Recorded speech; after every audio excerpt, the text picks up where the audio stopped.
Putin's advisor on delicate issues. We remember what Dmitry Medvedev himself said in conversations with Nikolai and Marina Svanets about this period of his work in the mayor's office of St. Petersburg. In 1991 to 1995, he had to communicate with Putin primarily on the matters dealt with by the Committee on Foreign Relations. These were legal issues, foreign economic issues. Thus, it turns out that, as a legal consultant, Dmitry Medvedev could well have taken part in the food scam of 1991 to 1992. Apparently, that's how it was. On January 28, 2008, the Le Figaro newspaper published an article by the Moscow correspondent of this publication, Fabrice Nodlanlois, which was called, "Medvedev is a good hero made in the Kremlin, Medvedev, le gentil héros qu'est le Kremlin se factory." The author of the article was sure that it was the scandal with food supplies in exchange for the export of raw materials that broke out in St. Petersburg in the first half of 1992 that caused Dmitry Medvedev's rapid career growth. About this episode in the life of Dmitry Anatolyevich, which is extremely interesting to us, the author of the publication in a popular French newspaper writes the following: a judicial investigation was launched, which was then stopped.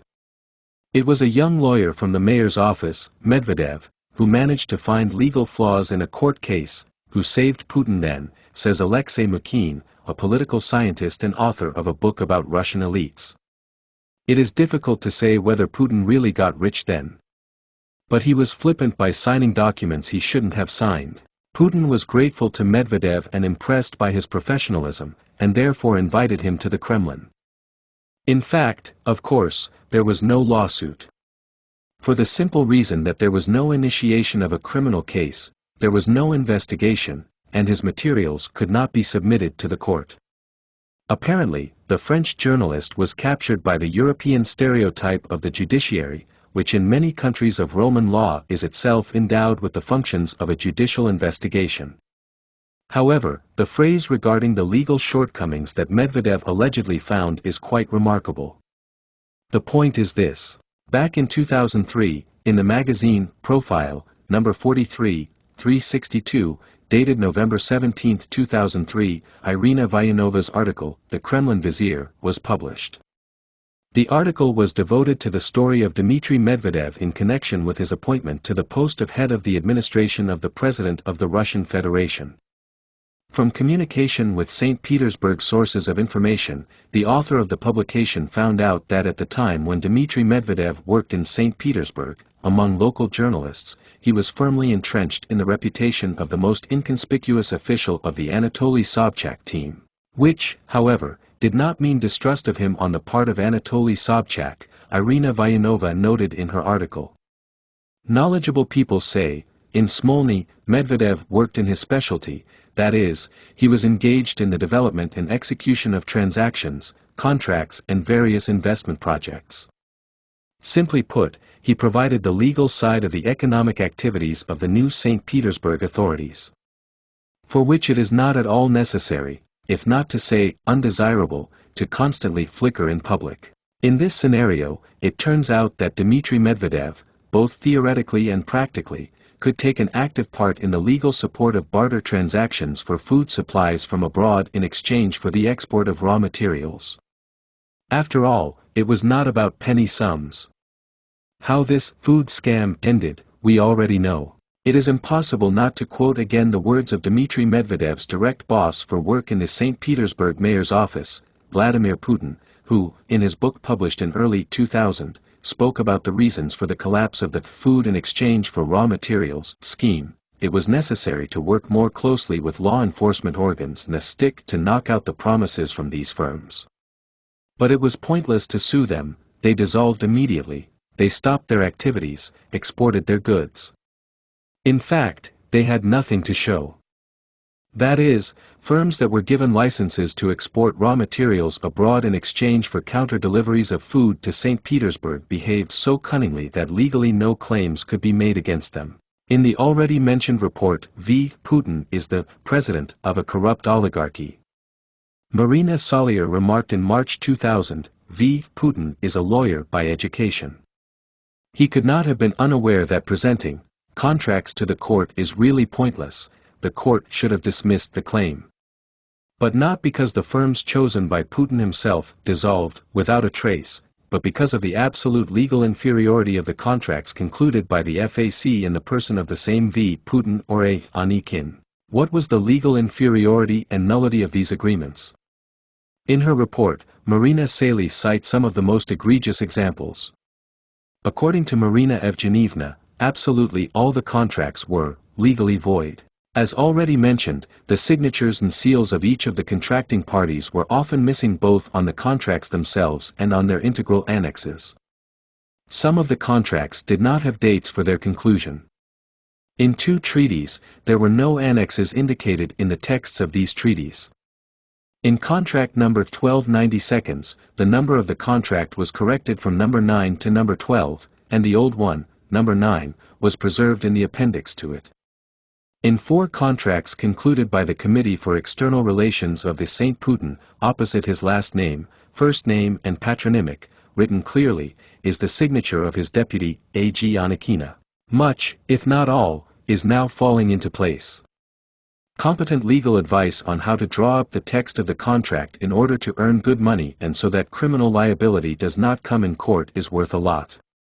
And the fact that this kind of tricks are the very legal nihilism that Dmitry Medvedev spoke about in early 2008 with knowledge of the matter is not even worth talking about. It should be noted that such excesses for post-Soviet Russia are not something unique. In 2008, the authors of this book had to take part as consultants in the election of the mayor of the city of Novoshakhtinsk, Rostov region. Then Sergei Skoblev, of course, the secretary of the political council of the city organization of the United Russia Party, put forward his candidacy for the second mayoral term. So, even a superficial analysis of the documents provided for the study showed that under Mayor Skoblev, numerous violations of the current legislation of the Russian Federation were committed in Novoshakhtinsk. In other words, they stole big. Of course, not on such a scale as in St. Petersburg, but quite sufficient to initiate a whole series of criminal cases, which were supposed to end with the specific landing of their main defendants. It turned out, for example, that when Sergei Skoblev was appointed to the post of mayor after he won the first election, gross violations of federal and regional legislation, as well as a number of municipal regulatory legal acts, were committed.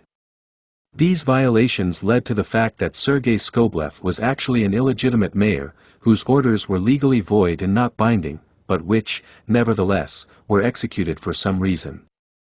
So in which case Skoblev could not have presented absolutely no claims, he is an impostor. And at the same time, he is not a swindler, because he himself was sincerely mistaken about his legitimacy, having no criminal intent to commit acts. Naturally, during the entire period of Skoblev's mayorship, a significant array of very attractive municipal property was auctioned off at bargain prices. And then, as usual, this property was resold, often, more than once, and turned out to be the property of bona fide purchasers. And now there is no possibility to return this property to municipal ownership under the current legislation of the Russian Federation. The case with the ex-mayor of Novoshakhtinsk, again, is no exception. If you look at the map of Putin's Russia, we will often see exactly what Dmitry Medvedev described with the capacious term legal nihilism, and what is popularly referred to as a much more biting definition, pilferage. And these are not isolated cases. This is a system. In December 2007, the Russian weekly magazine Novoye Vremya published an article by Lyubov Tsukhanova, Three Bears, number 45 of December 17, 2007, dedicated to the nomination of Dmitry Medvedev to the post of President of the Russian Federation as a successor to Vladimir Putin. This article, referring to the November 6, 2003 issue of the St. Petersburg Courier newspaper, spoke about yet another legal innovation, the authorship of which is attributed to Dmitry Medvedev. The author of Novoye Vremya writes the following about this. They say that it was Dmitry Medvedev who became the author of Russian know-how. He came up with a scheme for how a government body, without violating the law, can become a co-founder and co-owner of a joint stock company, on the issue of an attempt by the St. Petersburg to control the gambling business of the city and receive income for the benefit of the residents, as described above.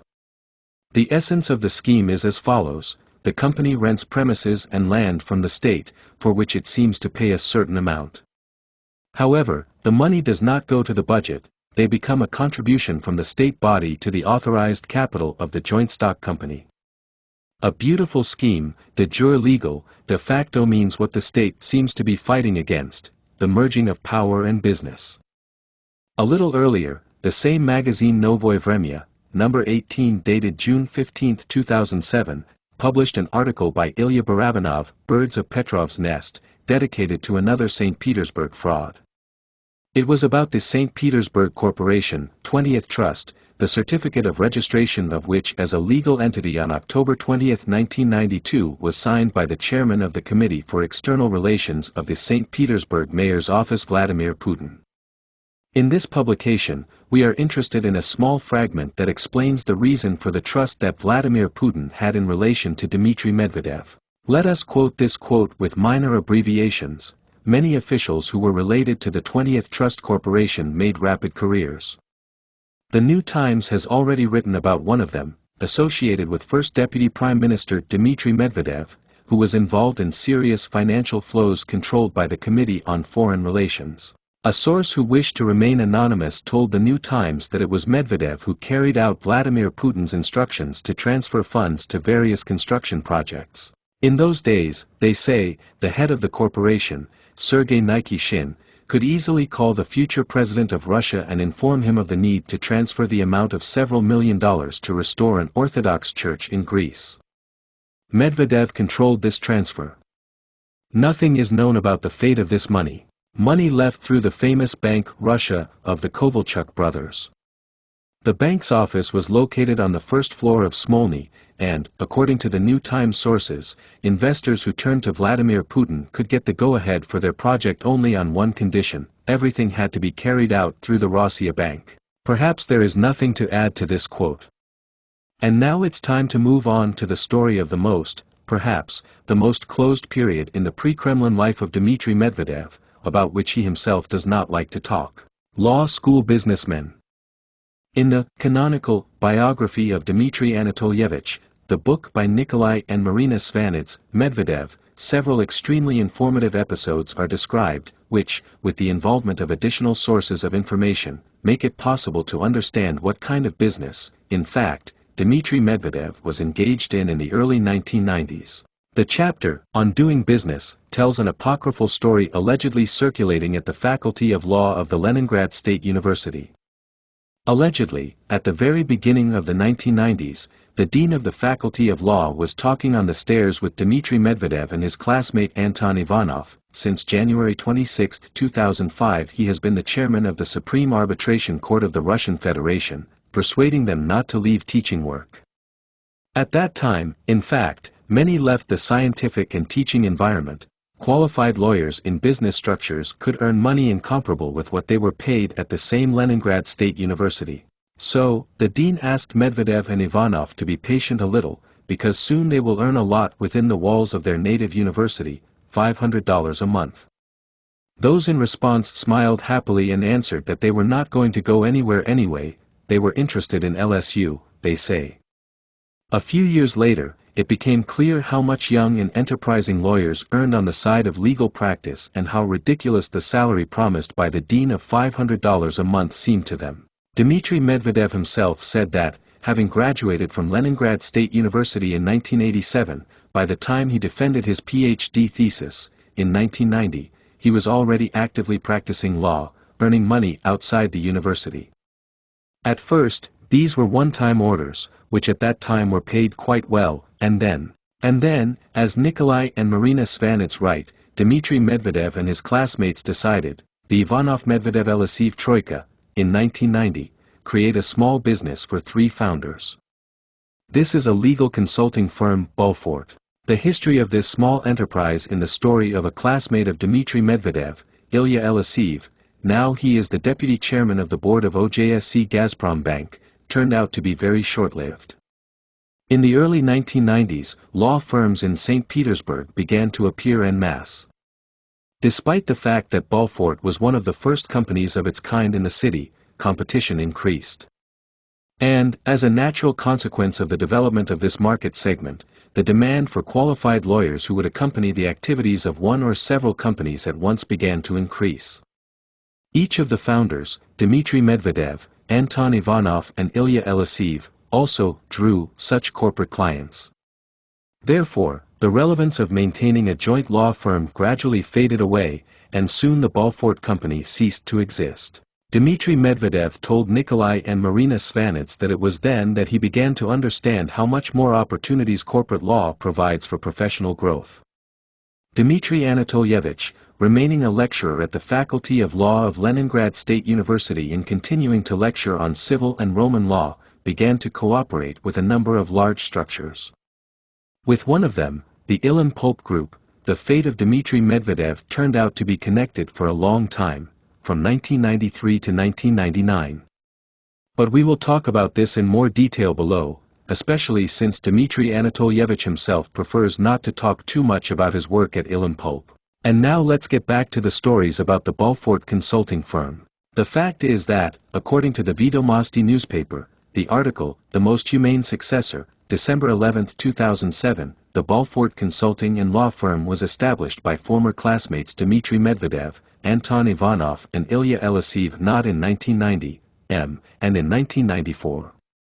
This business, the authors of Vedomosti note, has not survived to this day. If Balfour was founded in 1994, then what kind of firm did Medvedev, Ivanov and Aleseev create 4 years earlier? The answer to this question can be found in 2 newspaper and magazine publications. The previously mentioned article by Lyubov Tsukhanova, 3 Bears, in the journal New Time, number 45 dated December 17, 2007, tells that in 1990, the state unitary enterprise, Uranus, with an authorized capital of 100 rubles. Despite the fact that the organizational and legal form of this economic entity stands for State Unitary Enterprise, 3 individuals acted as the founders of this company, former classmates in the law faculty of Leningrad State University who are well known to us, Dmitry Medvedev, Anton Ivanov and Ilya Aleseev. In the article of a very knowledgeable author, Oleg Rolgin, apparently, the son of Vladimir Putin's friend of youth, Nightmare is Forbidden, Weekly, Sobosednik, number 8 of 3.03, was registered on December 13, 1990, and among the main types of economic activity was the production of consumer goods. Neither Medvedev himself, nor the duet Svanets, nor the interlocutors of the biographers of the 3rd President of Russia even mention about the company Uranus. The question involuntarily arises, how, in fact, Dmitry Medvedev and his friends at the university were able to register a state unitary enterprise, the founders of which were individuals, and the authorized capital amounted to only 100 rubles. Perhaps the organizational and legal form, like the form of ownership, of Uranus was completely different, and the prefix to the name of the company, GUP, was deciphered in some other way, for example, a group of universal entrepreneurs, Uranus. In the end, in those dashing times, as we could already see, not such combinations were turned. But then it turns out that the state unitary enterprise, Uranus, with 3 founders, physicists, was clearly created for some kind of cunning economic manipulation, so that the future clients of this enterprising troika themselves would mislead themselves with the fact that the state unitary enterprise, Uranus, is a state enterprise. By the way, firms with this kind of solid names in Russia were registered more than once or twice.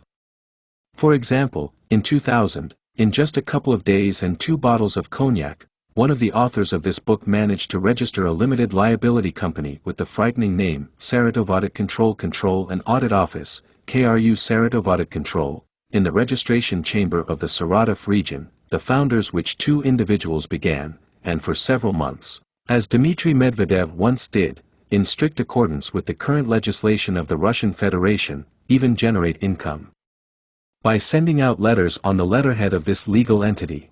So, about Medvedev's Uranus. Dmitry Anatolyevich, of course, already at that time understood what opportunities the company with the name GUP Uranus provided. His PhD thesis, which he defended a little earlier, in the same year, 1990, had a quite specialized topic, problems of implementing the civil legal personality of a state enterprise. In addition, Dmitry Medvedev was one of the authors of the 3-volume textbook, Civil Law, edited by A.P. Sergeyev and G.K. Tolstoy, for whom he wrote 4 chapters. One of them was devoted to state and municipal enterprises. On March 5, 2008, the Moskovsky Correspondent newspaper published an article by Thomas Kingo on the topic of Dmitry Anatolyevich's PhD thesis, Medvedev is trying to keep up with the times. Translating the title of the dissertation from legal into Russian, the author of the publication noted, "We are talking about the rights of a state enterprise as a commercial organization in regulated market conditions.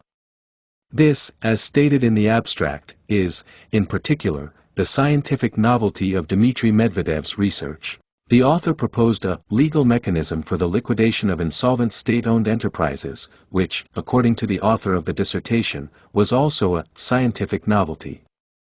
And although the bankruptcy procedure for bankrupt enterprises existed even before the revolution, the addition under a regulated market was absolutely innovative both in economics and in jurisprudence. It is striking that during the 3 years of work on the dissertation Dmitry Medvedev as a graduate student published only 2 papers on the topic, a note on commercial lending and on the nature of the law of a state enterprise.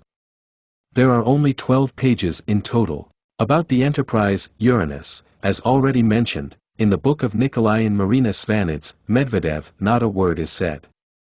There is no mention of Uranus in the official biographical data of Dmitry Anatolyevich. You can guess why. Most likely, as we suggested, Uranus was originally created with an eye to the implementation of a certain rather clever and profitable operation, after the implementation of which this company was covered up. This kind of assumption is also prompted by the date of registration of the state unitary enterprise, Uranus, December 13, 1990. That is, the company was born about 2 to 3 months after Dmitry Medvedev in the fall of 1990 began working as an advisor to Anatoly Sobchak, chairman of the Leningrad City Council, on a wide range of issues. What exactly could Uranus be created for, and why do neither Dmitry Medvedev nor his former classmates in the law faculty of Leningrad State University, Ilya Eliseev and Anton Ivanov, prefer not to remember their founding in this company? Let's venture one guess. In his book, Heart of a Dog, or Notes of an Assistant Who Went to Power, Yuri Shutov, as mentioned above, who worked as an advisor to the chairman of the Leningrad City Council Anatoly Sobchak, recalls, chapter, Forest Brothers, one significant episode. The narrative of Yuri Titovich is consistent, therefore, the episode narrated by Shutov could have taken place, apparently, in the fall of 1990. Here is how it was. A legendary figure came to the meeting with Anatoly Sobchak, chairman of the Leningrad City Council, the first Soviet legal millionaire Artyom Tarasov, who was then also a deputy of the Supreme Soviet of the RSFSR. Tarasov, without much circumlocution, suggested the following: he would like to buy a quality product from the Kirishi oil refinery under the guise of waste fuel oil and diesel fuel. After that, the ships of either the Baltic or the Northwestern River Shipping Company deliver the goods to the buyer in the West.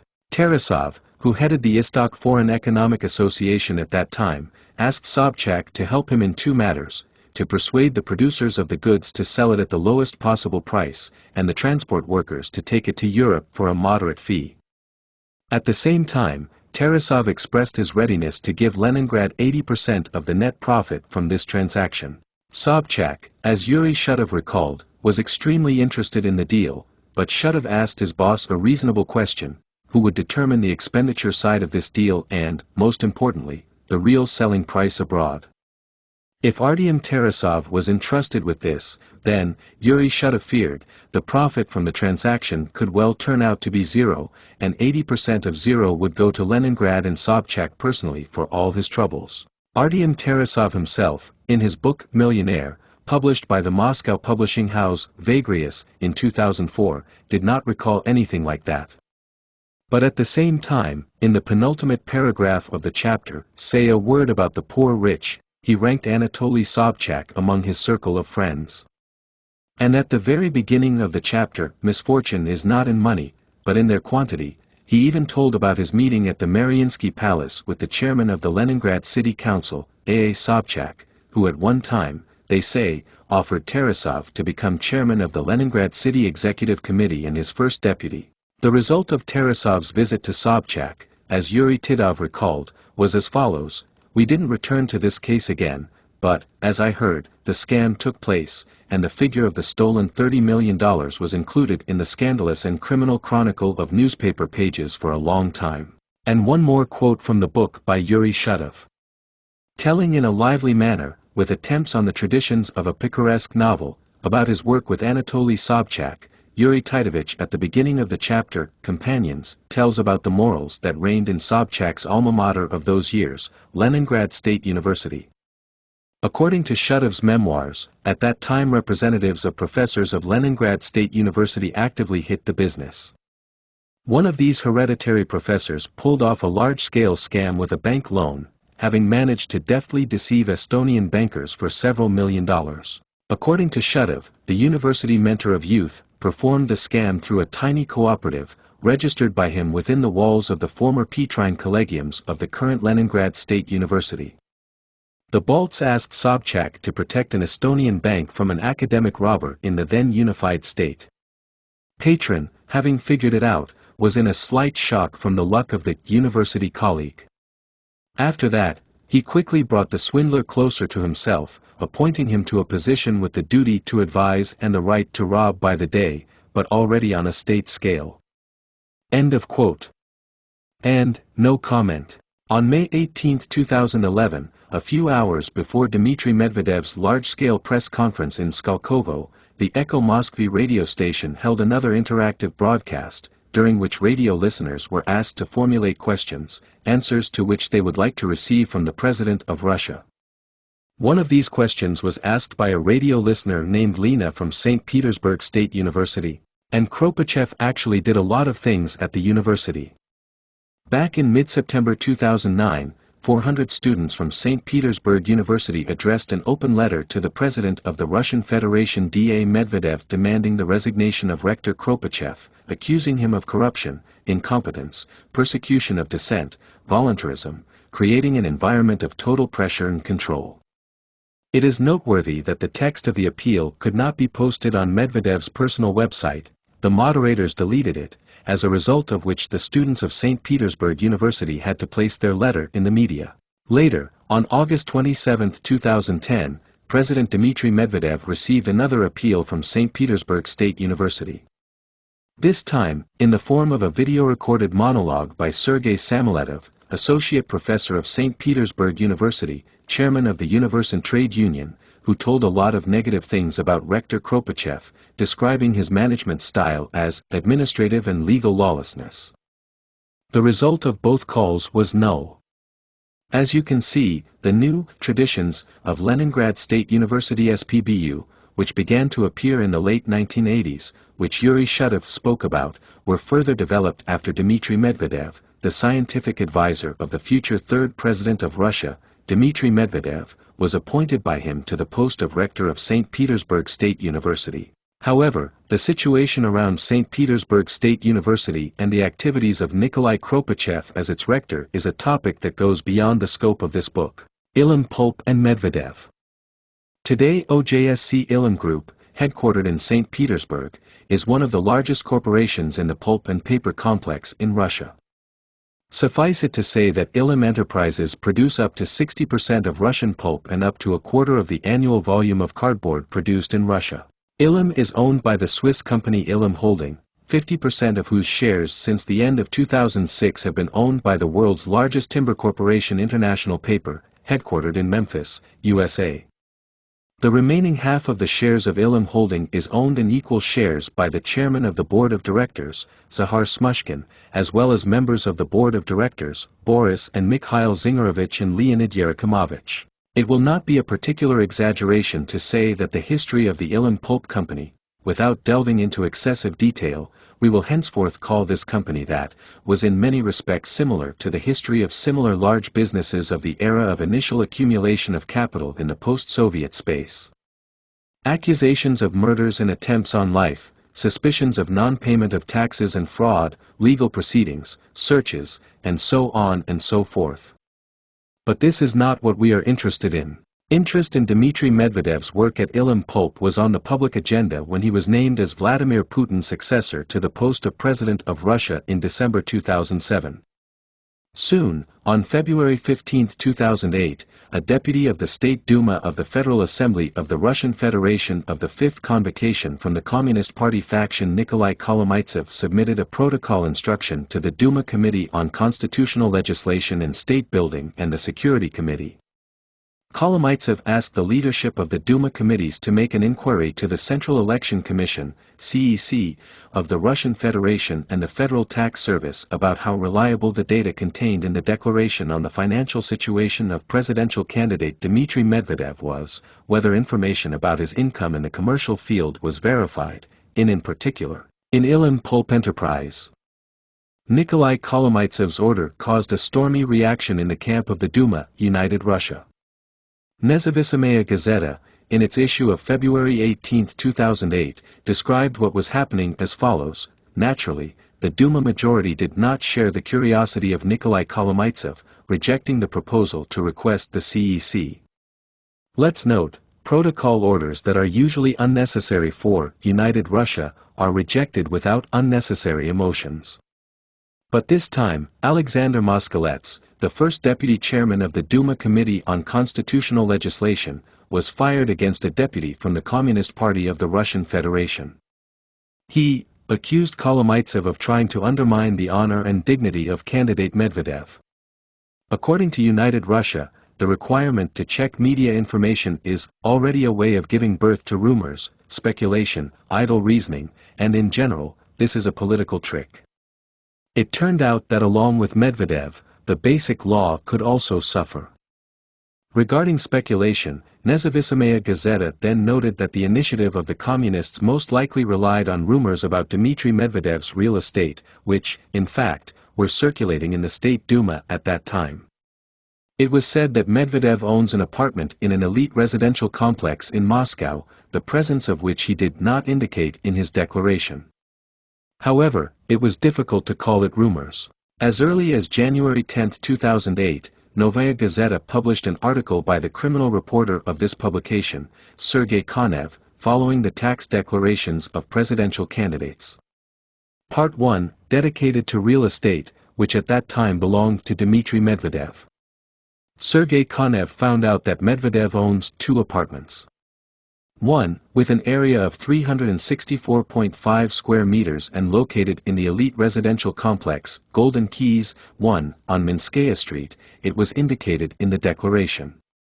The second, located in Moscow on Tikvinskaya Street, with a total area of 174 square meters, was not indicated in the declaration. We will return to Medvedev's apartments, however. The initiative of Nikolai Kolomaitsev was not crowned with great success, but interest in the work of Dmitry Medvedev at Ilim Pulp was thoroughly warmed up. So, the closed joint stock company, Ilim Pulp Enterprise, was registered on April 30, 1992 in the Committee for External Relations of the City Hall of St. Petersburg.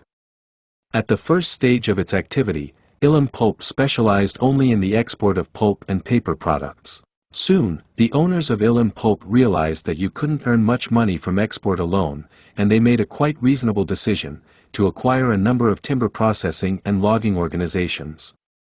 In Russia, let us recall, then the privatization processes were already in full swing. In September 1994, the Russian Federal Property Fund summed up the results of the auction for the sale of a stake in Kotlas Pulp and Paper Mill OJSC. The competition was won by CJSC Ilim Pulp Enterprise. Today Kotlas Pulp and Paper Mill continues to be part of the Ilim Pulp structure and is called the Koryazma branch. Dmitry Medvedev recalled the following about his acquaintance with representatives of Ilim Pulp in the book by Nikolai and Marina Svanets, chapter, On Doing Business. I met them at the site of the Committee on Foreign Relations, which was then headed by Vladimir Putin. They came there, asked to help them in drawing up some kind of paper. I was a free man, I helped them. We made connections, and we began to cooperate more often. As a result, I began to support their projects. Since then, Ilim Pulp has become a huge holding, which today is worth a lot of money. Naturally, my past in connection with this structure is of great interest. In this quote, attention is drawn to an accidental, but happy, for Dmitry Medvedev, coincidence. Here's what it's about. The Ilim Pulp Company in Putin's KVS, as mentioned earlier, was registered on April 30, 1992. Apparently, then or a little later, Dmitry Medvedev came across representatives of Ilim Pulp when he worked as a non-staff expert consultant of the Committee on External Relations. It is unclear, however, how this could actually happen. Medvedev, as follows from his own memoirs, from the autumn of 1991 and at least until the beginning of 1996 visited the St. Petersburg City Hall 1 to 2 times a week and advised Vladimir Putin on a wide range of issues. Then, one wonders, why on earth did the representatives of Ilim Pulp turn to him, a person they did not know, with a request to assist in compiling some kind of paper? After all, D.A. Medvedev was not a full-time employee of the mayor's office. Or was it? The question, under what circumstances did Dmitry Medvedev meet the founders of Ilim Pulp, is indeed important. After all, Dmitry Anatolyevich worked closely with this business structure for at least 6 years, from 1993 to 1999. Moreover, during the very period when Ilim Pulp turned from a rather modest company engaged in export operations alone into the largest timber holding in Russia and Europe, the value of which at the end of 2007 was already estimated at $1.5 billion.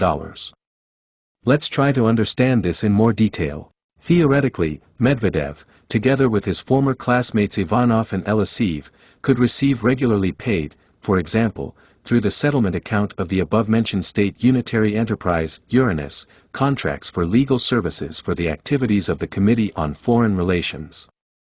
And in this case, of course, everyone who needed legal advice from the mayor's office was sent to Uranus, unless, of course, the Uranians did not occupy any of the offices of the mayor's office at all.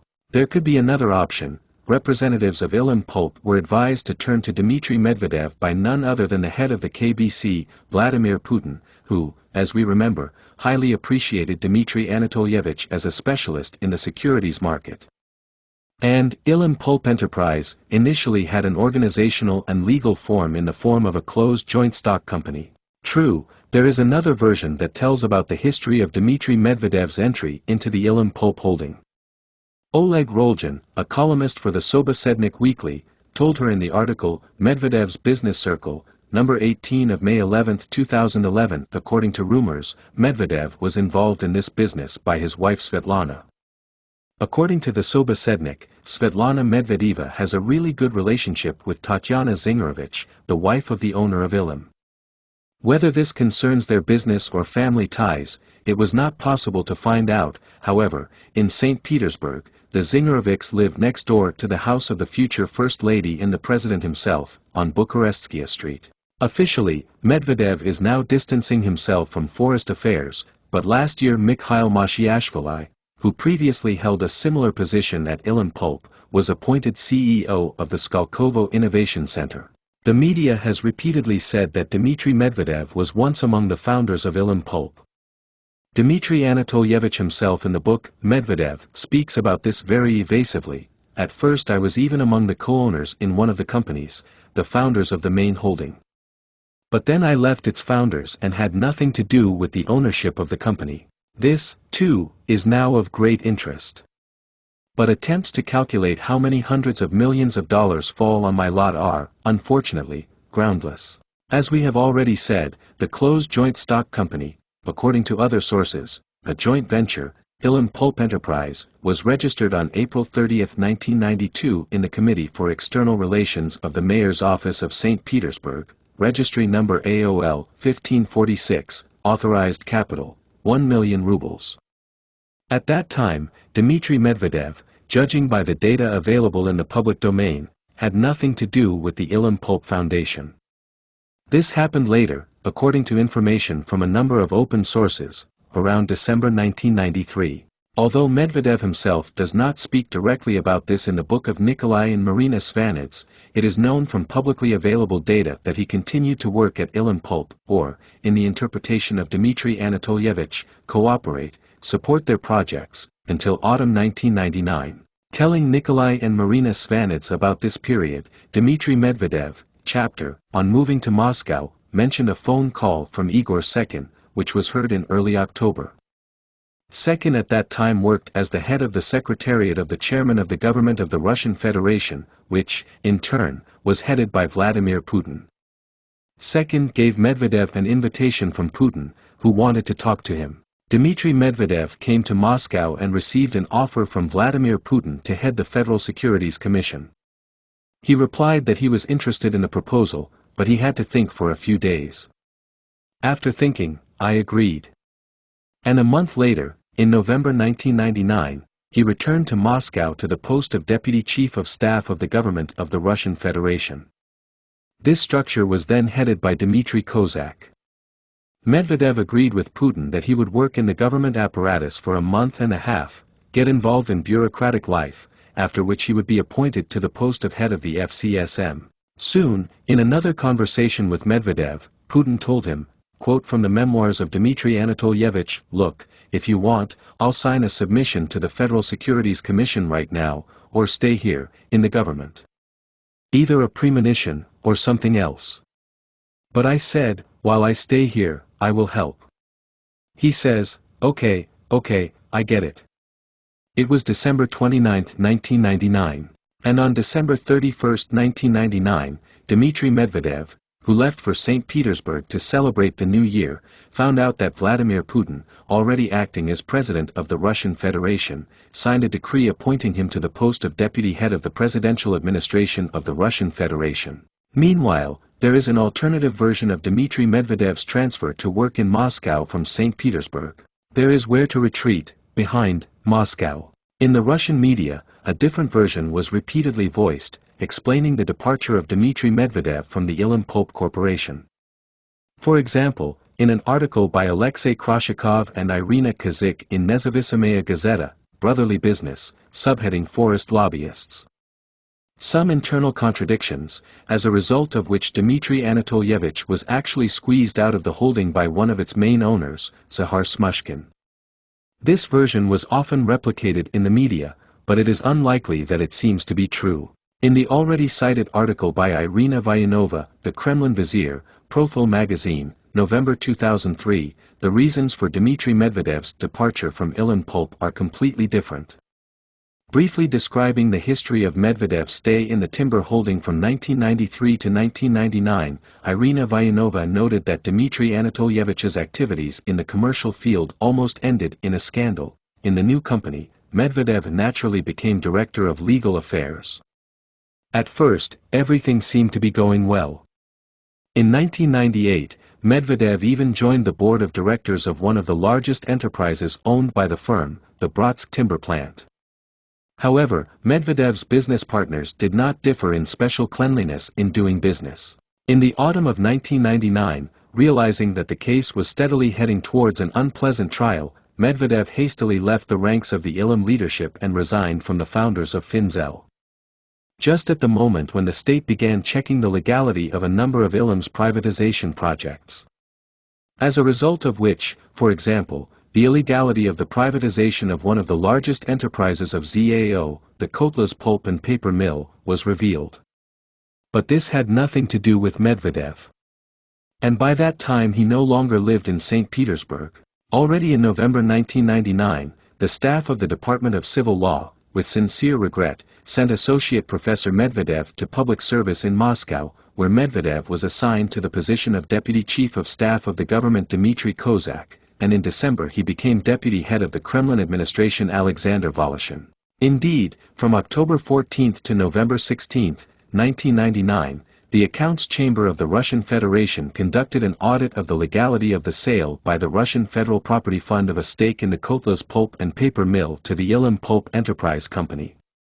A report on the results of this audit was published already in 2000 in the Bulletin of the Accounts Chamber. The inspection revealed numerous violations of the current legislation of the Russian Federation. One of the main conclusions made by the Accounts Chamber was that the sale of a stake in the Kotlas Pulp and Paper Mill at an investment competition actually did not meet the interests of the state and was economically unjustified. The audit materials of the Accounts Chamber, among other things, were also sent to the Prosecutor General's office of the Russian Federation. For Dmitry Medvedev, as a lawyer, it was not very difficult to understand what the legal consequences of this report of the accounts chamber of the Russian Federation could be for him personally in an unfavorable scenario. It is possible that he was not invited to work in Moscow, but he himself sought to escape from St. Petersburg, every time using every opportunity to remind the Prime Minister of the Russian Federation Vladimir Putin of his past merits in accumulating the initial capital of the Sobchak team.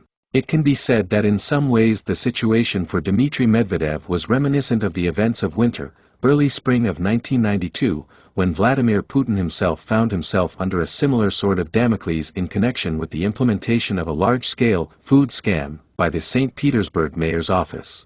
Journalist Oleg Rolgin, in the article "It is Forbidden to Have Nightmares," Sobosednik, dated March 3, 2009, which we already mentioned, names another reason that can explain Dmitry Medvedev's escape from the Ilim pulp holding. In 1998, Medvedev was elected a member of the board of directors of the Bratsk timber complex acquired by Ilim pulp, but then resigned from the post. They say in the city that the security forces and the lads began to dig under Medvedev, but the ex-mayor of Bratsk Alexander Petrunko, who was familiar with the situation and even managed to make friends with Dmitry Anatolyevich, refused to talk to Sobosednik on this subject. And if everything was exactly like this, or approximately like this, it becomes clear why Dmitry Medvedev speaks extremely evasively about the 6-year period of his work in the Ilim pulp holding. And especially, about the reasons for his departure from this holding and the refusal of his share in CJSC Finzel. From the text of the report of the Accounts Chamber of the Russian Federation for 1999, it follows that at the time of the sale of the shares of the Kotlas Pulp and Paper Mill, September 1994, among the founders of Ilim Pulp, there was a closed joint stock company, CJSC Finzel, which owned 40% of the shares of Ilim Pulp. In turn, the founders of AOZT Finzel as individuals were the owners of Ilim Pulp ZD Smushkin, 21.25% of shares, BG Zingerovich, 21.25%, MG Zingerovich, 7.5%, as well as DA Medvedev, who owned a 50% stake in AOZT Finzel. A 50% stake in Finzel meant Medvedev would have a 20% stake in Ilim Pulp. In the already cited article, Three Bears, by Lyubov Tsukhanova from the magazine, New Times, an interesting figure is given. Given the capitalization of Ilim Pulp at the end of 2007, Dmitry Medvedev could have a fortune of about $300 million. Recall that, speaking about his work at Ilim Pulp, Dmitry Medvedev noted that he once left the founders of this holding and had nothing to do with its property. At the same time, Dmitry Anatolyevich did not clarify one very important point, which caused such a flurry of questions. Did he give away or sell his block of shares in Finzel CJSC? And since Medvedev himself did not clearly illuminate this episode of his biography, inevitably arose, as Dmitry Anatolyevich himself said, a burning interest. The situation, I think, could develop according to 3 scenarios. The first option, Dmitry Medvedev gave away his stake in Finzel CJSC for free. When the accounts chamber began checking, Dmitry Anatolyevich could simply hit the run, and then there was no time for property. It is possible that Dmitry Medvedev actually ceded his stake in ZAO Finzel free of charge to Zahar Smushkin, or to some other person whom Smushkin pointed out. Then, however, it turns out that Dmitry Anatolyevich was only a nominal, and not a real co-owner of the holding. Perhaps that is why the version went for a walk that Smushkin squeezed Medvedev out of this business. There is another significant moment. In April-May 2011, Oleg Rolgin, columnist for the Sobosednik Weekly, while collecting materials for his publication Medvedev's Business Circle, turned to Ilim Group OJSC with a question about who Dmitry Anatolyevich sold his stake in CJSC in 1999 Finzel. The result of Rolgin's appeal turned out to be zero. To whom the future president transferred his shares, the company refused to explain. The second option, having started working as a government official, Dmitry Medvedev could give his share of Finzel CJSC shares to the trust management, or he could officially sell it. But then why was it hidden? In the end, at the turn of the 1990s and 2000s, there were often cases when people from business structures came to the state service, who honestly and openly declared their income received earlier from doing business. The third option, Dmitry Medvedev could have sold his stake in CJSC Finzel unofficially, having received a certain amount of cash, and according to the documents, the transaction was formalized by an agreement on the gratuitous assignment of securities. And if so, it becomes clear why Dmitry Medvedev's official tablets do not contain a single line about the funds received as a result of this sale. On February 13, 2002, on the website of the Sergei Gorshkov Compromising Libraries, Compromising RU, published an article by Elena Tikhanova, Criminal Cases of Ilim Pulp, which, in particular, provides interesting statistics. Speaking about the high criminality of the timber business in Russia, the author, in support of his words, cites statistical data from the early 2000s. So, the gap between officially harvested and officially exported timber from the regions of the Russian Federation turned out to be huge. They exported 87.7 million cubic meters, more than they harvested, 69.8 million cubic meters. But miracles, as you know, do not happen, the author of this publication logically notes. So, they cut and traded from under the floor, they hid profits, they hid from taxes. Finally, the disposal of Dmitry Medvedev from the stake in CJSC Finzel could occur according to the fourth scenario. He could receive not cash, but some kind of compensation in the form of, for example, real estate. And here we return again to the declaration of Dmitry Medvedev as a candidate for the president of the Russian Federation and the article in Novaya Gazeta dated January 10, 2008. Recall that the author of this publication, Sergei Konev, writes that Dmitry Medvedev at that time owned an apartment with an area of 364.5 square meters. Located in the elite residential complex, Golden Keys, 1 on Minskaya Street, indicated by him in the declaration. The journalist also found out that the documents on Dmitry Medvedev's ownership of this apartment were issued by him on August 22, 2000. Among the most eminent neighbors of Dmitry and Svetlana Medvedev was Alexei Mikhailovich Igor, better known in Russia as His Holiness Patriarch of the Russian Orthodox Church MP Alexei II. After talking with Gennady Maslenikov, president of Obnovleny CJSC, which built this elite residential complex, the Novaya Gazeta reporter learned that in 1999 the cost of 1 square meters in the complex was $4,000.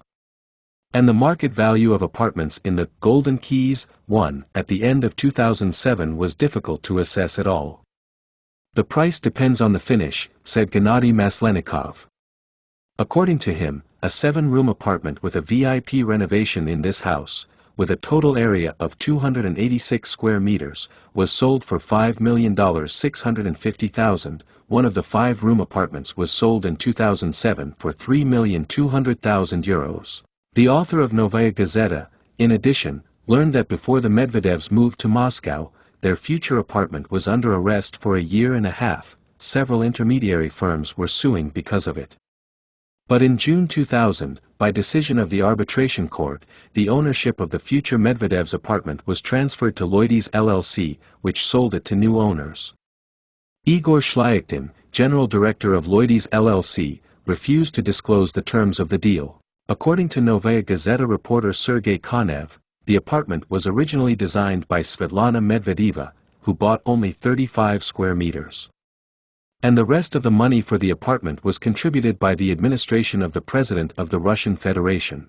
An even more interesting story turned out with the second apartment of Dmitry Medvedev, the presence of which he did not indicate in the income statement for 2007 for some reason. According to the information obtained by Sergei Konev from the data of the Unified Register of Homeowners in Moscow, D.A. Medvedev was listed among the owners of an apartment of 174 square meters. Located in house number 4 on Tikvinskaya Street, at least in 2005. Moreover, the wife of the future president of Russia had a registration mark in her passport at this particular address. According to an extract from the Unified Register of Homeowners in Moscow, before the Medvedevs, this apartment was occupied by a certain Vladimir Ivanovich Glukhov, born in 1915. Sergei Konev did not manage to talk to the pensioner. By the time the journalist was preparing an article about the apartments of the Medvedev couple for Novaya Gazeta, the pensioner Glukhov, who lived in Novokosin, had already died.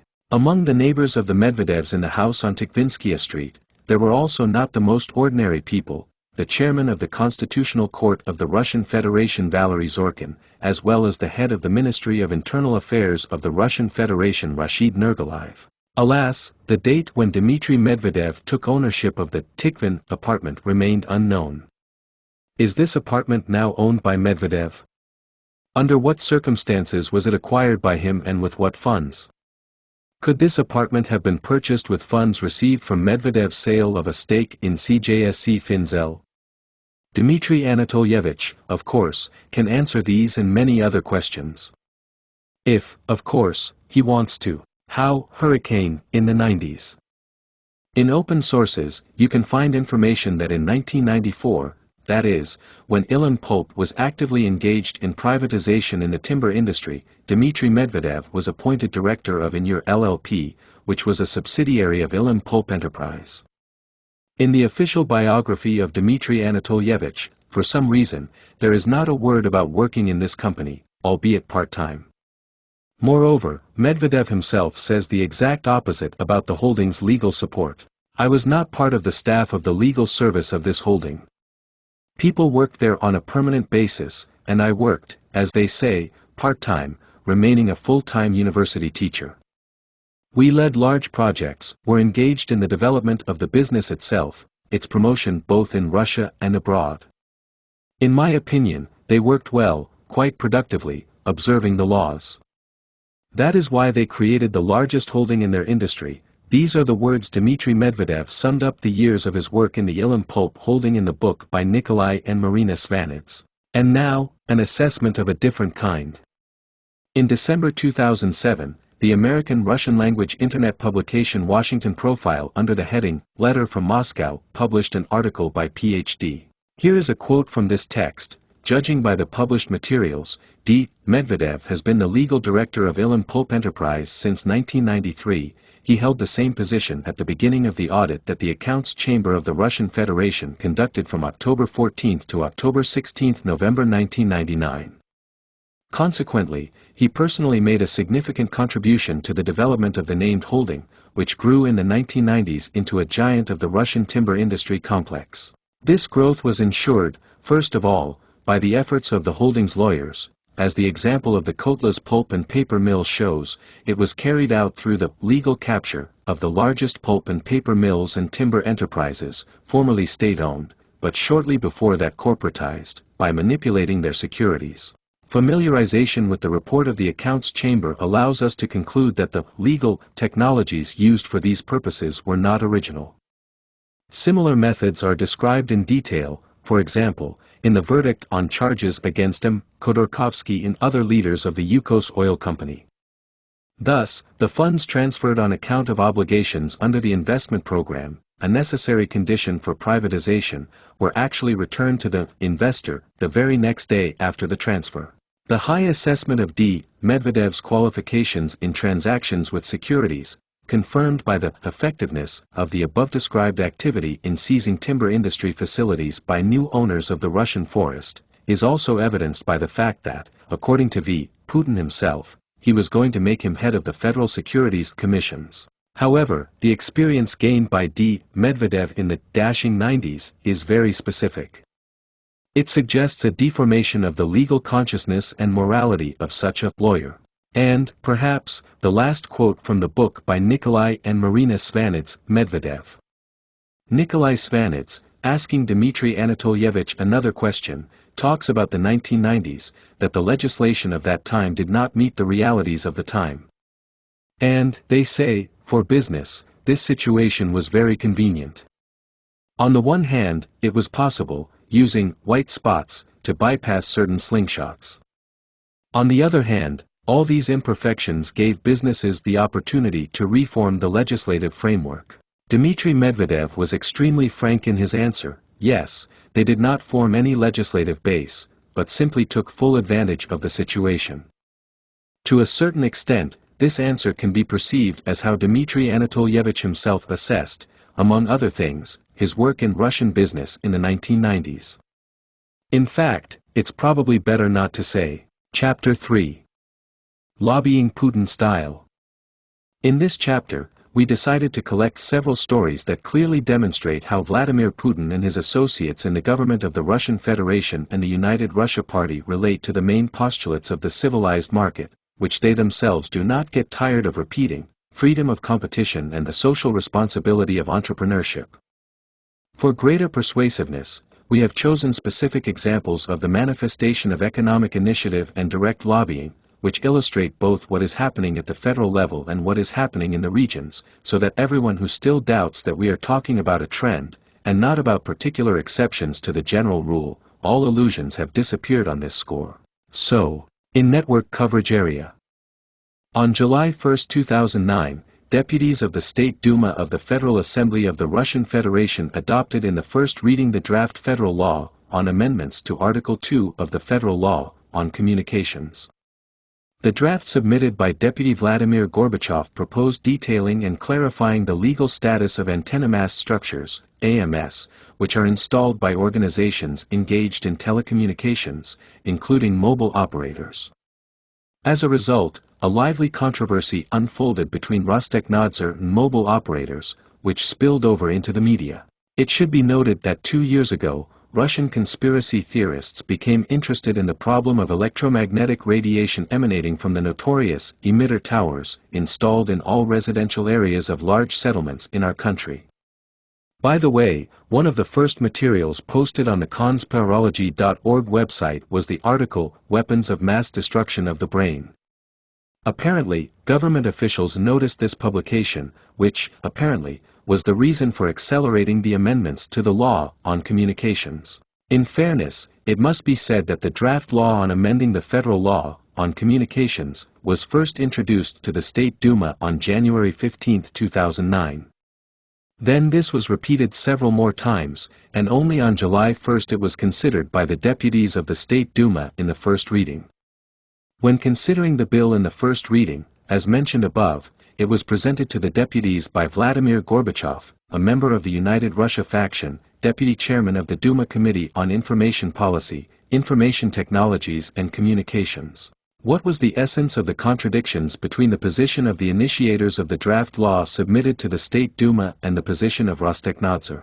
The Federal Service for Ecological, Technological and Nuclear Supervision, Rostekhnadzor, took a rather tough position. In their comments to the Kommersant newspaper published on July 17, 2009, Anna Balashova's article, "Rostekhnadzor Climbed the Towers," the specialists of this federal service focused on the following.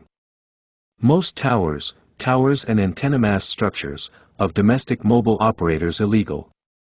Most of the towers and AMS, being technically complex and especially dangerous objects, did not pass the state examination, because cellular operators neglect these requirements. Over the past few years, Rostekhnadzor has repeatedly sent requests to mobile operators about the number of towers they have, but the supervisory agency has not received any response. Rostekhnadzor opposes the norms laid down in the amendments to Article 2 of the Federal Law on Communications, according to which only objects with a height of more than 75 meters should be classified as technically complex and especially dangerous structures. Any cell tower, regardless of height, standing on a foundation, must be building object. A large number of illegally installed towers, as evidenced by the Kommersant newspaper, are indirectly recognized by the mobile operators of the so-called Big Three, MTS, Beeline and Megaphone, according to which the number of illegitimate towers today reaches several thousand. At the same time, the position of representatives of the cellular operators of the Big Three, whom Kommersant asked to comment on the statements of Rostekhnadzor, looked quite favorable. For example, Elena Prokhorova, head of the corporate communications service of Vimpelcom OJSC, Beeline trademark, stated the following: "Currently, there are terminological discrepancies between the sectoral legislation and the town planning code. For our part, we would welcome the introduction of clarifications both in the law on communications and in the urban planning code in order to create a unified regulatory framework that regulates this process." MTS spokeswoman Irina Osadkaya spoke similarly. The proposed amendments to the law on communications will speed up the receipt of the necessary approvals and put new communications facilities into operation more quickly. So, Rostekhnadzor believed that each tower of any mobile operator should, according to Article 48.1 of the Town Planning Code of the Russian Federation, the article came into force on January 1, 2007, be considered a technically complex and especially dangerous construction object. And if so, then the commissioning of each such facility should go through the stage of state expertise. The position of cellular operators, of course, was just the opposite. Representatives of the Big Three, in the comments to the newspaper Kommersant, although reluctantly, but recognized the obvious fact, the introduction of such a definition in the Urban Planning Code has already slowed down the deployment of cellular networks. Surprisingly, but true, the Kommersant newspaper, known for its balanced and reasoned approach to the topics covered, this time for some reason did not try to reveal the true reason for the appearance of amendments to the federal law on communications. And these amendments in themselves, as well as their adoption by the deputies of the State Duma in the first reading, are a very curious phenomenon. Here one cannot do without quotations from the speeches of the deputies of the State Duma at the plenary session and comments on them. We apologize in advance for the need to cite the numbers, dates and names of numerous documents, but without this the essence of the unfolding intrigue will not be clear.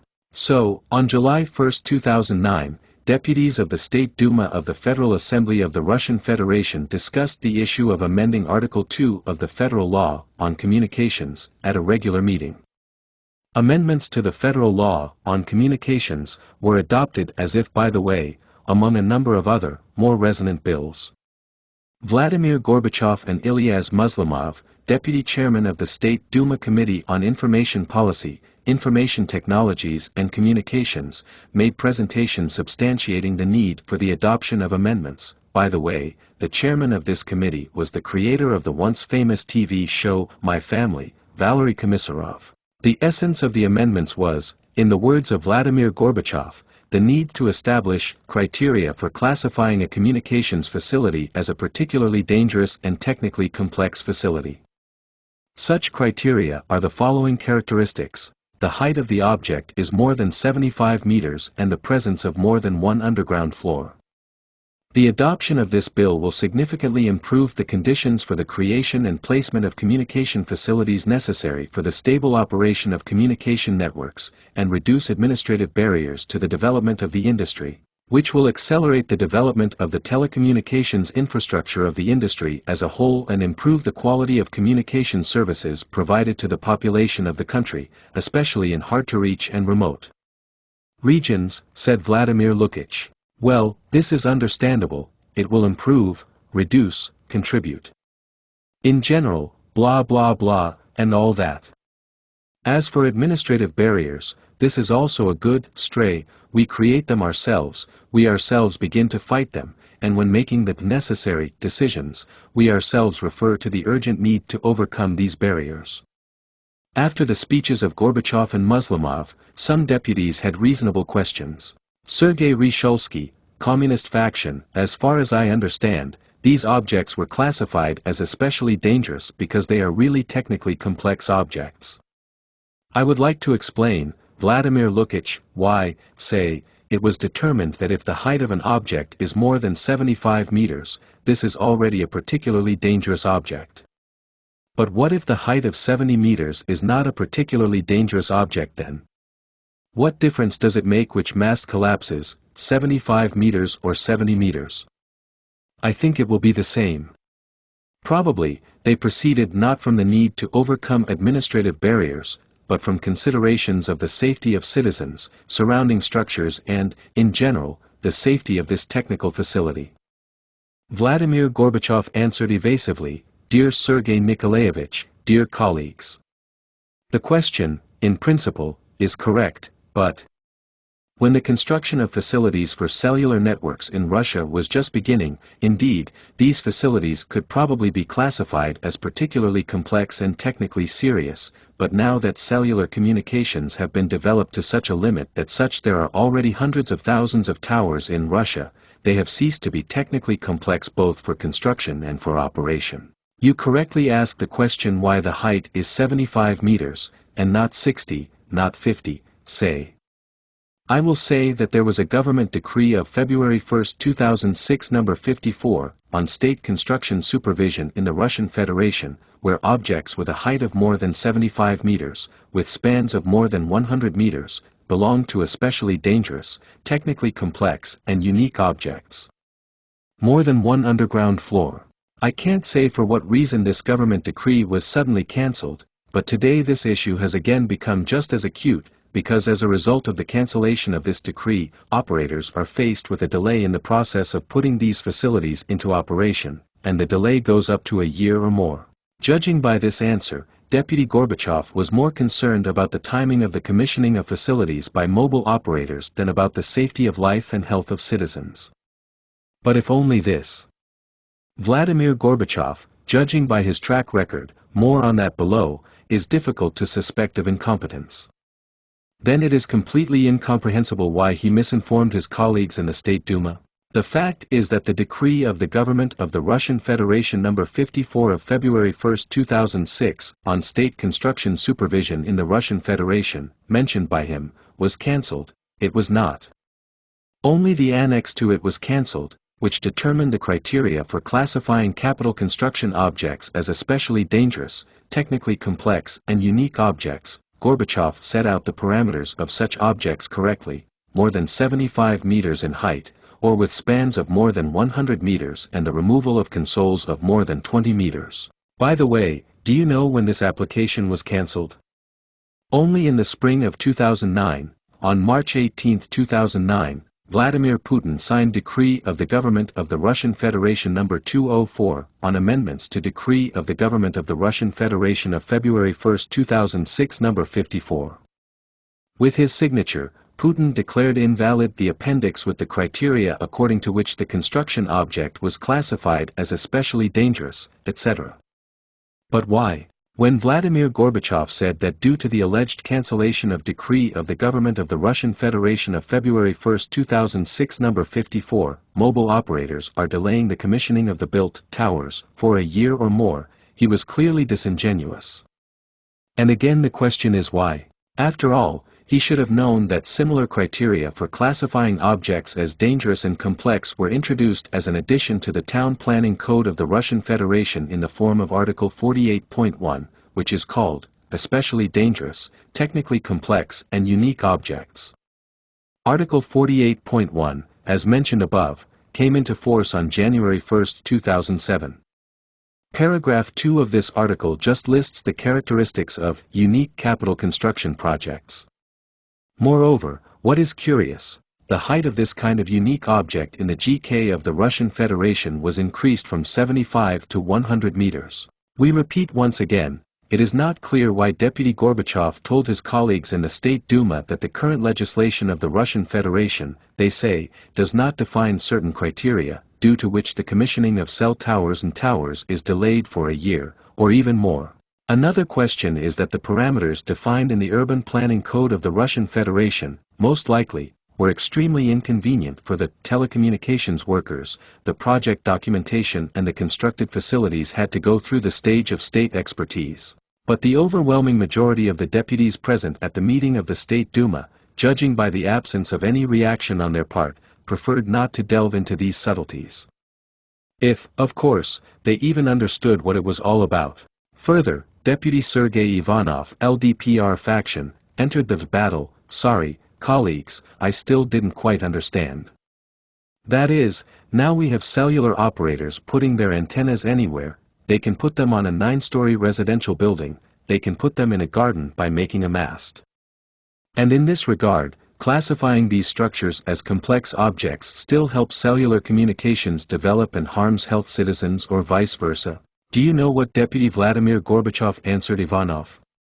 And he answered the following: Sergei Vladimirovich, in any case, the construction of the tower for the base station is carried out on the basis of design estimates, which undergo all the necessary approvals about which you expressed your concern. For these purposes, there is Rostekregulerovny and Rosvyeskomnadzor, which supervise that no technical conditions are violated. Ivanov asked Gorbachev about whether the installation of a cellular tower would harm the health of citizens, and he talks to him about the technical conditions that will not be violated. Indeed, my yours do not understand. After that, Deputy Maxim Rachmistrov, LDPR faction, suspecting a clear trick, asked even more fundamental questions, trying to find out the essence of the proposed amendments. By the way, we have argued here, and the Urban Planning Code, then you need to understand why you need to remove them, maybe they are really particularly dangerous. And the second question. Here is a height of more than 75 meters. If the antenna was installed on a residential building with a height of more than 75 meters, what would be especially dangerous equipment, a residential building or what is installed on it? Vladimir Gorbachev replied that the Town Planning Code of the Russian Federation, subparagraph 3 of paragraph 1 of Article 48.1, states that especially dangerous and technically complex facilities include line cable communications facilities and communications facilities determined in accordance with the legislation of the Russian Federation. That is, he certainly knows the Town Planning Code of the Russian Federation. Therefore, Gorbachev also knows that the Civil Code of the Russian Federation defines all the necessary parameters of technically complex and dangerous objects, which exactly fall under the telecommunications towers. After that, Vladimir Gorbachev, in response to the first question of Maxim Rachmistrov, made a 180-degree turn and turned on, as they say, fool, so, the legislation of the Russian Federation just doesn't define it, that's why I wanted to define it, fix it in law. Deputy Gorbachev just referred to the Town Planning Code, in which everything is defined and everything is fixed, and then, bang. Claims that there is actually nothing of this in the legislation of the Russian Federation. After that, Gorbachev, answering the second question of Maxim Rachmistrov, said something completely surprising, now what you are talking about, if the base station is installed on the building. From the height of the building, from the roof and the distance will be considered. This is just a question for the government decree, where it will all be spelled out. Perhaps Vladimir Gorbachev is a tongue-tied deputy, perhaps it is difficult for him to speak, he gets lost in front of a large audience, begins to make mistakes in his speech. Maybe. But what Vladimir Lukich cannot be suspected of is his professional failure. I think he understood what he was saying. And he said amazing things. It turns out like this. A certain mobile operator decided to install an antenna mast structure on the roof of a residential multi-story building. The standard height of a 9-10-story apartment building is about 30 meters. A particularly dangerous object, in the interpretation of Vladimir Gorbachev and his colleagues in the Duma committee, is an object with a height of 75 meters. If a mobile operator decides to install such a fool on the roof of a 9-10-story building, then the total height of the AMC will be calculated not from the ground level, but from the roof level. And what, on the roof of a 30-meter 9-story building, will there be an AMS up to 75 meters high? Communication, of course, will be good. Unless, of course, the roof of the house can withstand this structure. After the answer of Vladimir Gorbachev, who read the transcript of the Duma session, into a state of shock, the deputies of the State Duma unanimously began voting on the issue of amending Article 2 of the Federal Law on Communications. 347 deputies, 77.1%, voted for amendments, 50 deputies, 11.1%, against. 1 deputy, 0.2%, abstained. So why, in fact, it was necessary to make changes to the Federal Law on Communications? In order to answer this question, you must first find out, who, in fact, is he, Vladimir Gorbachev? The answer is simple, a deputy who lobbies the interests of mobile operators. And a brief biographical note of V.L. Gorbachev confirms this. Your account has received. Gorbachev Vladimir Lukich, Deputy of the State Duma of the Russian Federation of the 4th, 2003 to 2007, and 5th, since December 2007, convocations. Born on July 29, 1950 in the city of Kiselyovsk, Kemerovo region. In 1973 he graduated from the Novosibirsk Electrotechnical Institute of Communications with a degree in telecommunications engineering. Graduated from the Institute for Advanced Studies of the Academy of National Economy under the Council of Ministers of the USSR. Candidate of Economic Sciences. Academician of the International Academy of Telecommunications. He worked in the structures of the Ministry of Communications of the USSR and the RSFSR in Kemerovo, Penza and Krasnodar in various senior positions. In 1973, in mobile mechanized columns of the Sviastroy Trust. In 1981, he was the chief engineer of the Sviastroy 2 Trust in Krasnodar. In 1987 he was appointed head of the State Enterprise of Communications and Informatics Rosvyazinform of the Krasnodar territory. In 1994, he was appointed General Director of OJSC Kubanelektrosvyaz, renamed in 2001 to OJSC Southern Telecommunications Company, STC. A few words about the International Academy of Telecommunications, IAC, of which Vladimir Gorbachev is an academician. The MAC was established as a public organization in Moscow on March 7, 1996. The goals of the IAS are the consolidation and integration of the world's scientific potential and people professionally involved in the development of information communications. Currently, the Academy unites more than 750 scientists, leaders, and specialists from 46 countries of the world. Among the representatives of organizations and enterprises that are members of the MAS, 33% are representatives of communications administrations and government agencies and, attention, 67% are representatives of operators and the communications industry. Thus, the following is obtained. Companies providing services in the telecommunications market, including mobile operators, lobbied for a project to amend the federal law on communications, so that, as Elena Prokhorova, head of the corporate communications service at Vimpelcom OJSC, said, terminological discrepancies between sectoral legislation and the town planning code. The essence of Gorbachev's lobbying for the interests of mobile operators is as follows. The bill proposes to supplement the federal law on communications to facilitate state registration of property rights to communication facilities, which are especially dangerous and technically complex objects. At the moment, cellular operators are facing administrative and financial costs, since all engineering infrastructure facilities created or adapted to accommodate communication facilities are subject to the regime of state registration of rights to such facilities, established by the Civil Code of the Russian Federation. The adoption of this bill will significantly improve the conditions for the implementation of real rights of mobile radio telephone operators to antenna mast structures and reduce administrative barriers in the development of the industry, which will reduce costs and accelerate the development of the telecommunications infrastructure of the industry as a whole, the accompanying note to this bill said. In plain language, it should have sounded like this. Amendments to the federal law on communications will allow the same cellular operators, on the one hand, to remove most of the already erected, but illegitimate, antenna mast structures from the need for state expertise, and on the other hand, to simplify the procedure for state registration of rights to the property of such objects. The same Kommersant, referring to representatives of Rostechnadzor and mobile operators, reported that now companies are actively engaged in the legalization of their towers, but the dynamics are different for everyone. It is difficult to say how active this process was, but it is possible that its participants were looking forward to the moment when the necessary changes would be made to the federal law on communications. These changes for mobile operators were indeed extremely important.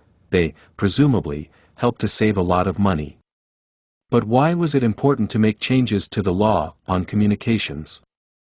To do this, you need to understand the structure of the current federal legislation. The point is the following. As already mentioned, from January 1, 2007, Article 48.1, especially dangerous, technically complex and unique objects, came into force within the framework of the Town Planning Code of the Russian Federation. Paragraph 2 of this article just defines the criteria for such objects. In the above-mentioned decree of the Government of the Russian Federation No. 54 of February 1, 2006, on state construction supervision in the Russian Federation, the height of this kind of object began at 75 meters. In paragraph 2 of Art. 48.1 of the Civil Code of the Russian Federation, the height was increased to 100 meters. At the same time, Art.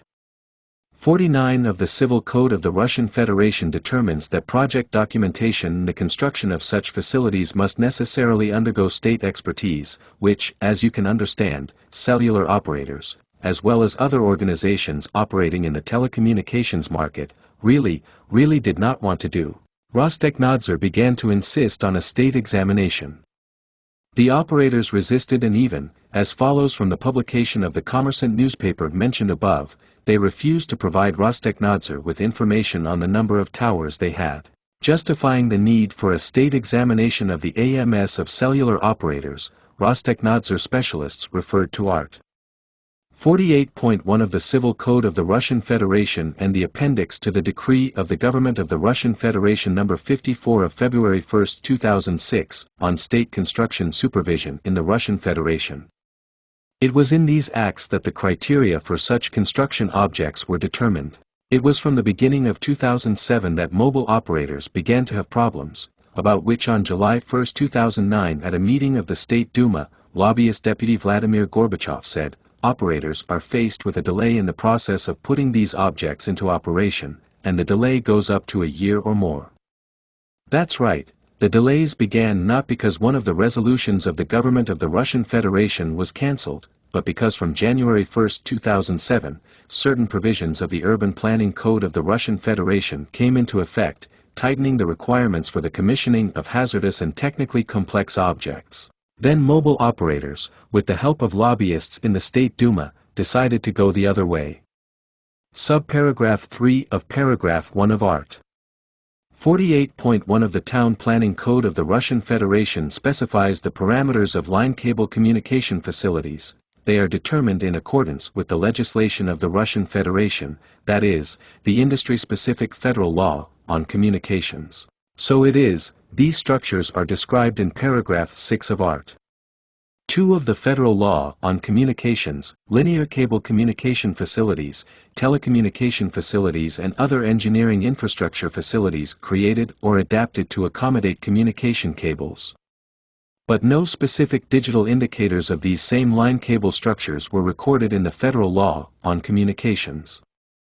It is clear why. These parameters were determined in the Town Planning Code of the Russian Federation and Decree of the Government of the Russian Federation No. 54 of February 1, 2006, on state construction supervision in the Russian Federation. It seems that for the telecommunications business using antenna mast structures, this was not any inconvenience. After all, the vast majority of their AMCs rarely reach a height of 75 meters. Everything would be so, if not for the position of Rostekhnadzor. And, as we know from the publication in the Kommersant newspaper, Rostekhnadzor specialists were sure, any cell tower, regardless of height, standing on the foundation, should be a construction object. And, accordingly, to pass the state examination.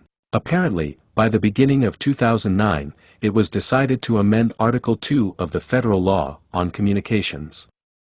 Namely, to clearly stipulate that antenna mast structures up to 75 meters high do not belong to the category of especially dangerous, technically complex, and unique construction projects.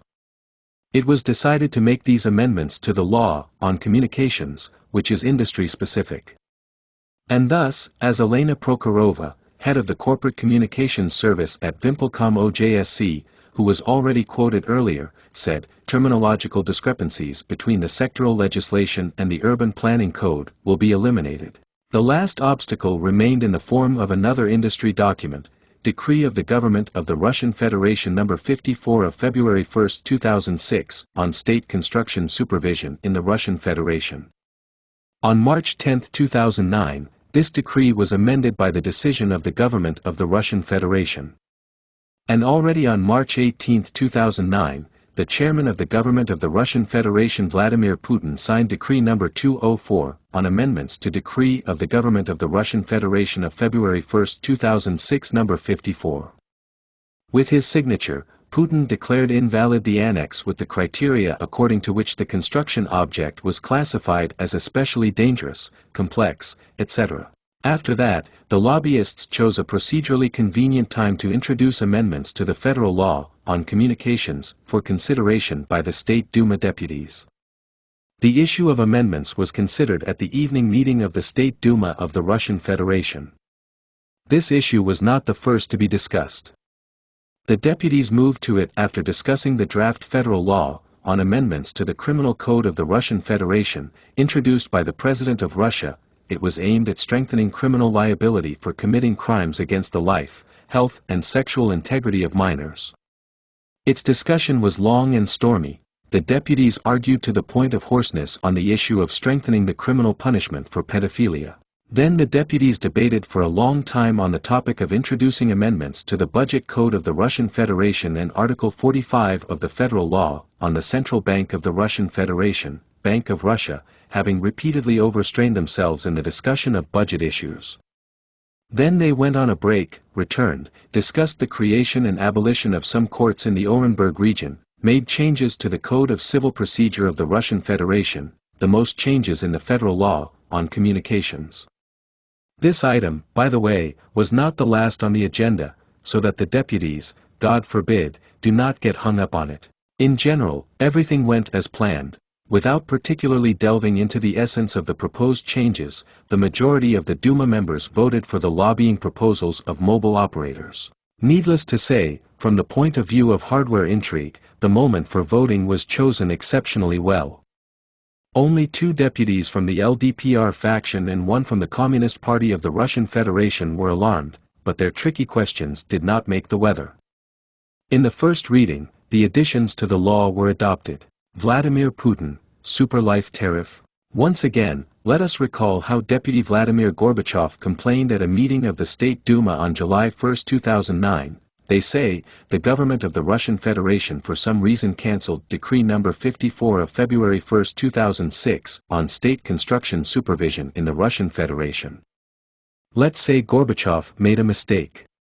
Suppose he had in mind only the appendix to this decree. But why, in fact, in March 2009, the head of the Russian government, Vladimir Putin, cancelled this very application? After all, without it, as Vladimir Gorbachev said, cellular operators, Kurdik. So why did Vladimir Putin, voluntarily or involuntarily, take part in this lobbying pandemonium? You can't say about Vladimir Vladimirovich that he is a fool. Then, what? Back in the winter of 2009, rumors circulated around Moscow about Putin, which even reached the provinces. The essence of these rumors was as follows: either Vladimir Vladimirovich himself, or one of his family members or close associates, is a co-owners, of one of the largest mobile operators in Russia. If so, then the business interest of the national leader is quite understandable. It may not look very nice, but business is above all. If we continue the discussion in this vein, it becomes clear that the amendments to the federal law, on communications, which were considered in the State Duma, may have even more pleasant consequences for mobile operators. Do you remember the words of Deputy Lobbyist Vladimir Gorbachev about the possibility of installing base stations on the roofs of multi-story residential buildings?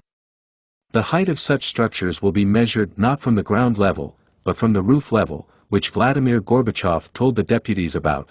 The distance will be calculated from the height of the building, from the roof.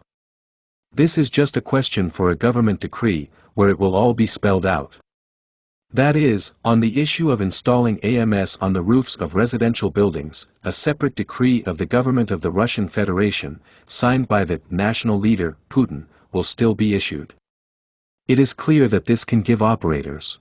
The vast majority of antenna mast structures installed by cellular operators and their colleagues in many Russian cities have a height of 20 to 25 meters.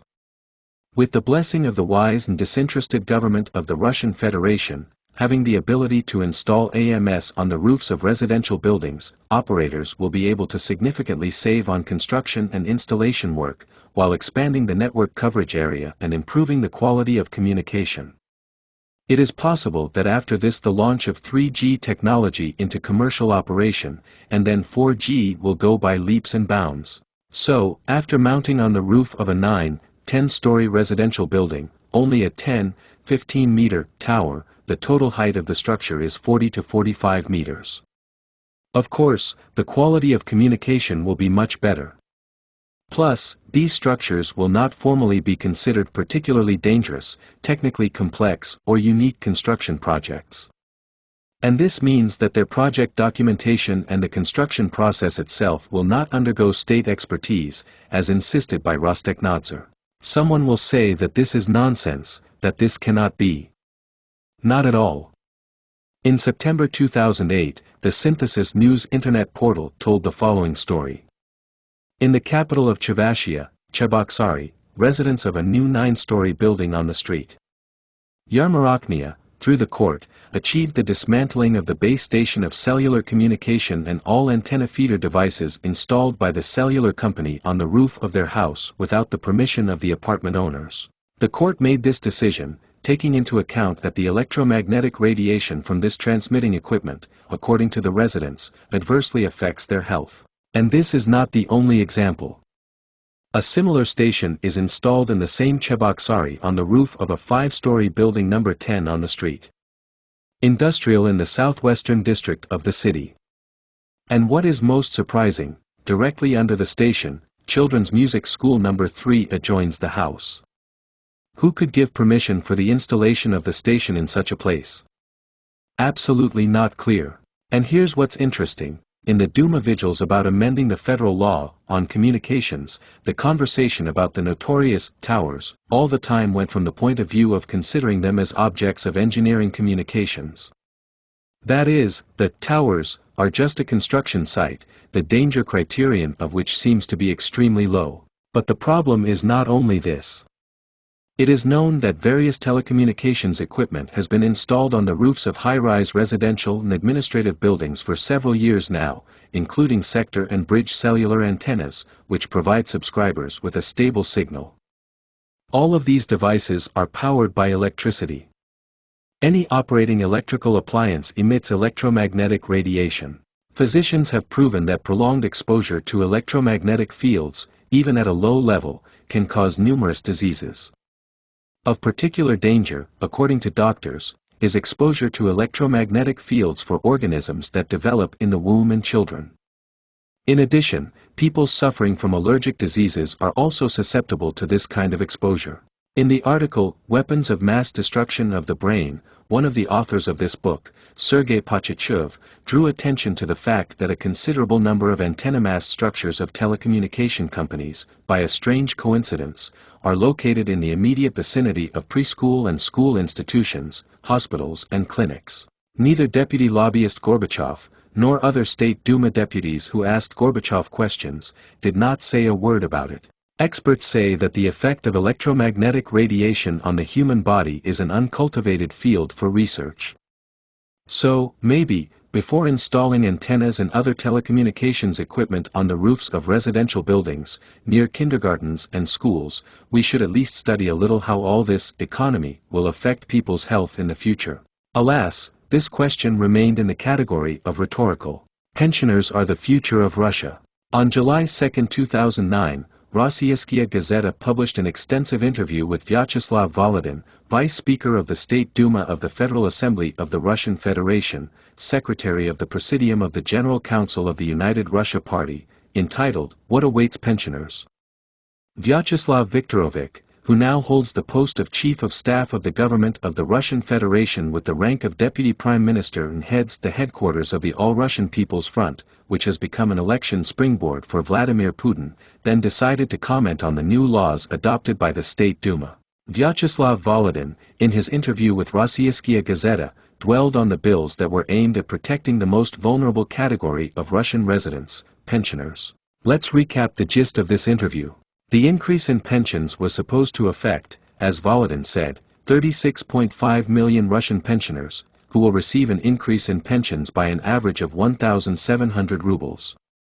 For such a category as veterans of the Great Patriotic War, taking into account lump sum payments and monthly material support, the pension should have increased to almost 20,000 rubles a month. World War II invalids should receive a little more than 20,000 rubles a month.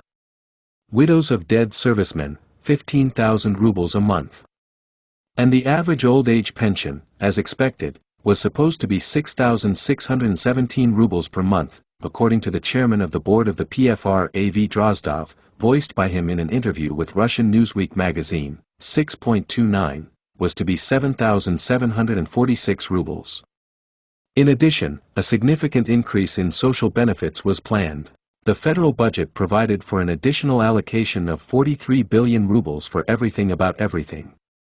However, the replenishment of the budget was supposed to be carried out by increasing the tax burden on business. According to Vyacheslav Volodin, the federal authorities intended to implement another innovation, namely, to move from a single social tax, UST, at that time it was 26% of the wage fund for each legal entity employer, except for those legal entities that worked on a simplified tax system, to insurance premiums. From January 1, 2010, 20% of the tax went directly to the pension fund of the Russian Federation, PFR, and the remaining 6% began to be distributed between the Compulsory Medical Insurance Fund, FOMS, and the Social Insurance Fund, FSS. Until the end of 2009, 2 more pension increases were planned. Since August 1, 2009, the insurance part of the labor pension has been indexed by 7.5%, its recipients, as of March 1, 2009, were 35,758,000 people. And from December 1, 2009, there was an increase in the basic part of the labor pension by 31.4%. For people who are far from the intricacies of the budget process and all these nuances of taxation, and there are many citizens of this kind among Russian pensioners, it might seem that the innovations announced by Volodin are the right and good thing. But is it really so? The government of the Russian Federation and the United Russia Party actually preserve the country's current pension system, driving its problems deeper. In fact, the reforms proposed 2 years ago are a dead end. The rich are getting even richer, and the main burden of the tax burden is transferred to small and medium-sized businesses, and, accordingly, to citizens with relatively low incomes. Did Vyacheslav Volodin understand this when he described in his interview the beauty of the next retirement reversal? We do not undertake to give a definite answer. In any case, Vyacheslav Viktorovich tried to wishful thinking. In the language of the street, he hung noodles on his ears. And now let's look into the details of the innovations proposed by Vladimir Putin. Since 2011, insurance premiums have increased to 34%, of which 26% goes to the pension fund, and the remaining 8% is distributed between the MHIF and the FSS. That is, the tax burden for employers' taxpayers has increased markedly. Vyacheslav Volodin, reassuring business circles, then stated in his interview with Rossiyskaya Gazeta, "As for the interests of business, we will return to this issue when discussing tax legislation, and, I think, we will find solutions to the problem, some other incentive measures." Vyacheslav Viktorovich did not explain what these some other incentive measures are. On June 23, 2009, the Russian business newspaper commented on the price of these innovations, the article, "They will come for a pension." The author of the article, Irina Kolodina, reported the disappointing news. Already from 2010, the number of inspections of entrepreneurs may increase markedly. This is due to the transition from a single social tax to insurance premiums. It will not be the Federal Tax Service that will check the correctness of the payment of insurance payments, but the Pension Fund of Russia, the Social Insurance Fund and the Compulsory Medical Insurance Fund. That is, in addition to tax audits, there will also be insurance audits, and each structure will separately check its own contributions. The relevant bill has already been submitted to the State Duma. These changes do not fit well with the stated course of reducing the number of inspections and lowering administrative barriers, experts say. According to the Pension Fund of the Russian Federation, in order to control the correctness of payment of insurance premiums, an additional 7,000 to 10,000 people will need to be hired as inspectors. That is, the staff of civil servants, and the Pension Fund of the Russian Federation is a state institution, should have grown by 7,000 to 10,000 people, plus, moreover, more than 133,000 employees who already worked in the PFR system. It turns out like this: instead of reducing the cost of maintaining the state apparatus during the crisis, the government of the Russian Federation and United Russia legislators went in the opposite direction. And who had to bear the bulk of the costs? That's right, small and medium-sized businesses. Moreover, Vyacheslav Volodin, as they say, with a blue eye, was sure that it should be so. "We must clearly understand," says a prominent United Russia, "it is possible to increase pensions either by increasing the retirement age or the tax burden on business. There is no other way." Well, why not? Maybe it was worth trying to increase the tax base. Maybe it was necessary to try, instead of a repressive attitude towards small and medium-sized businesses, to create favorable conditions for its development on a federal scale.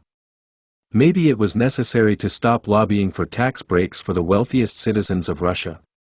Then there would be no need to raise taxes so sharply, if they had to be raised at all, since the amount of money collected by publicans would increase with the increase in the number of taxpayers. Then, in 2009, in the Rossiyskaya Gazeta patter and, as it were, by the way, the article Sotsnalog sentenced, it was noted that since 2010 changes will be made to the current regression scale.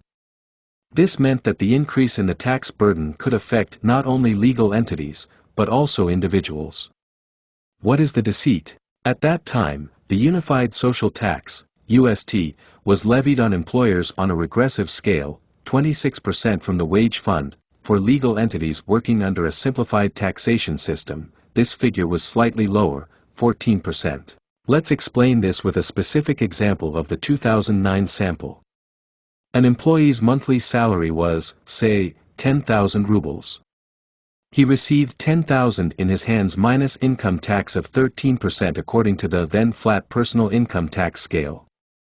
In order to pay an employee a monthly salary of 10,000 rubles, the employer charged 2,600 rubles in excess of this amount. These 2,600 rubles of UST, 26%, were split into payments to the Compulsory Health Insurance Fund, FSS and PFR. The employer accrued and paid a 26% UST from the employee's annual salary up to 280,000 rubles. For large amounts of salaries, a regressive taxation scale began to operate. From a salary of 300 to 600,000 rubles, the employer paid UST in the amount of 10%, and from 600,000 and above, only 2%. The regressive scale actually exempted approximately 18 to 20% of the payroll in Russia from taxation. But most importantly, superlarge payments were exempted from taxation by the Unified Social Tax, bonus, option and other remunerations of top managers. The formal motivation was simple. They say, this is done to legalize the wage fund. In fact, it turned out that this procedure was established in the interests of large owners and all the same top managers. Let's take one example.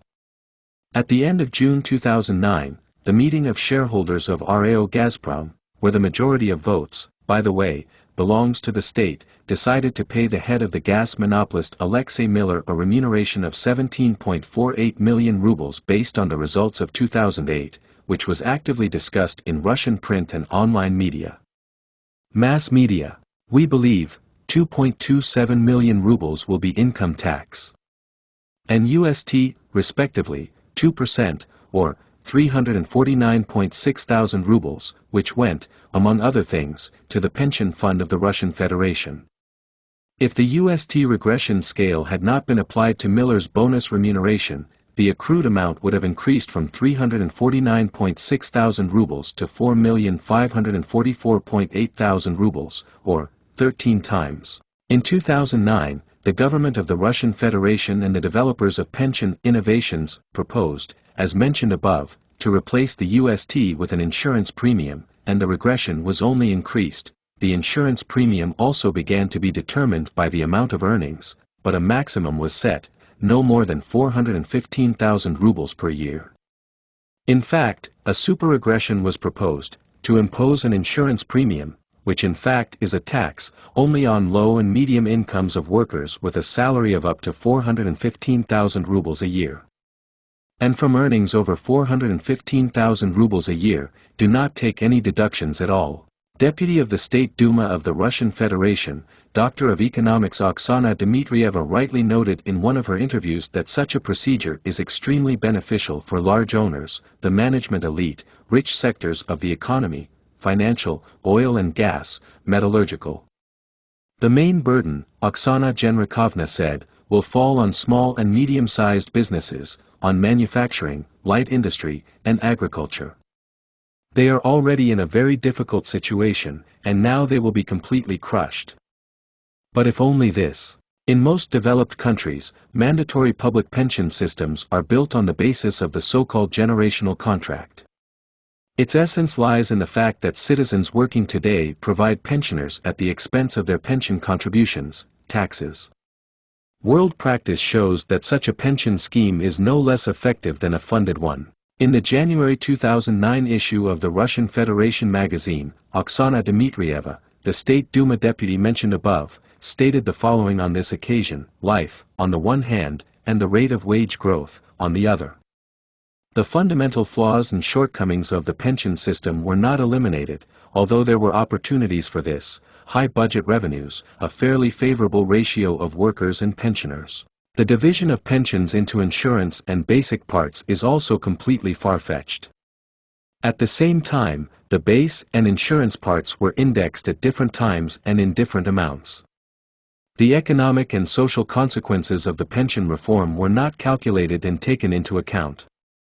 The transition from a pay-as-you-go system based on a generational agreement to a funded one gives rise to the so-called double burden effect, when the working generation must simultaneously allocate funds from their contributions to pay pensions to current pensioners and accumulate for their own pension.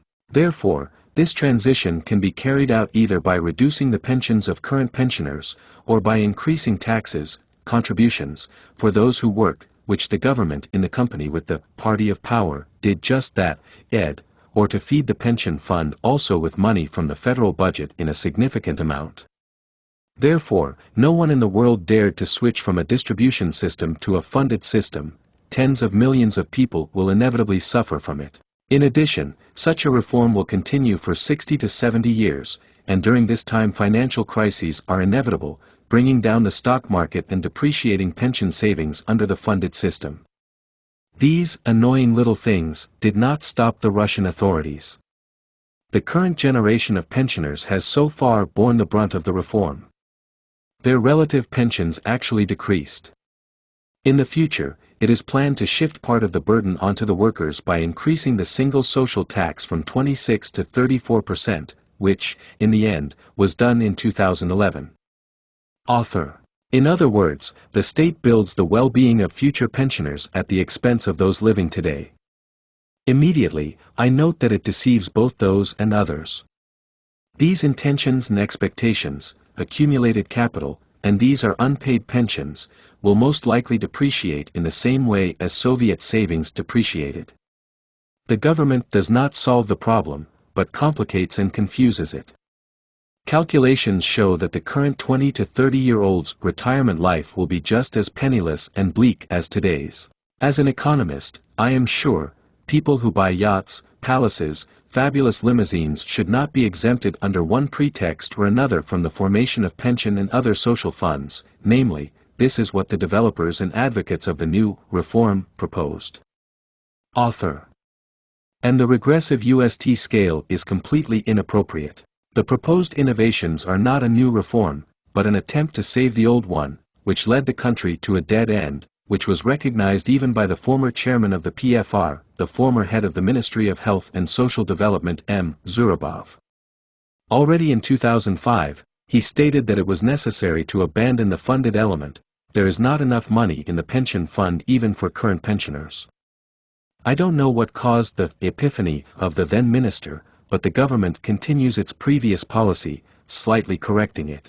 I am convinced that if the accumulative element remains, all the proposed changes are not only not justified, but also harmful to the economy. In an interview with Rossiyskaya Gazeta, Vyacheslav Volodin argued that the task of the proposed improvement of the Russian pension system is aimed at bringing the ratio of the average labor pension for citizens whose pension rights were formed during the Soviet period to 2.5 pensioner minimum. And again, deceit.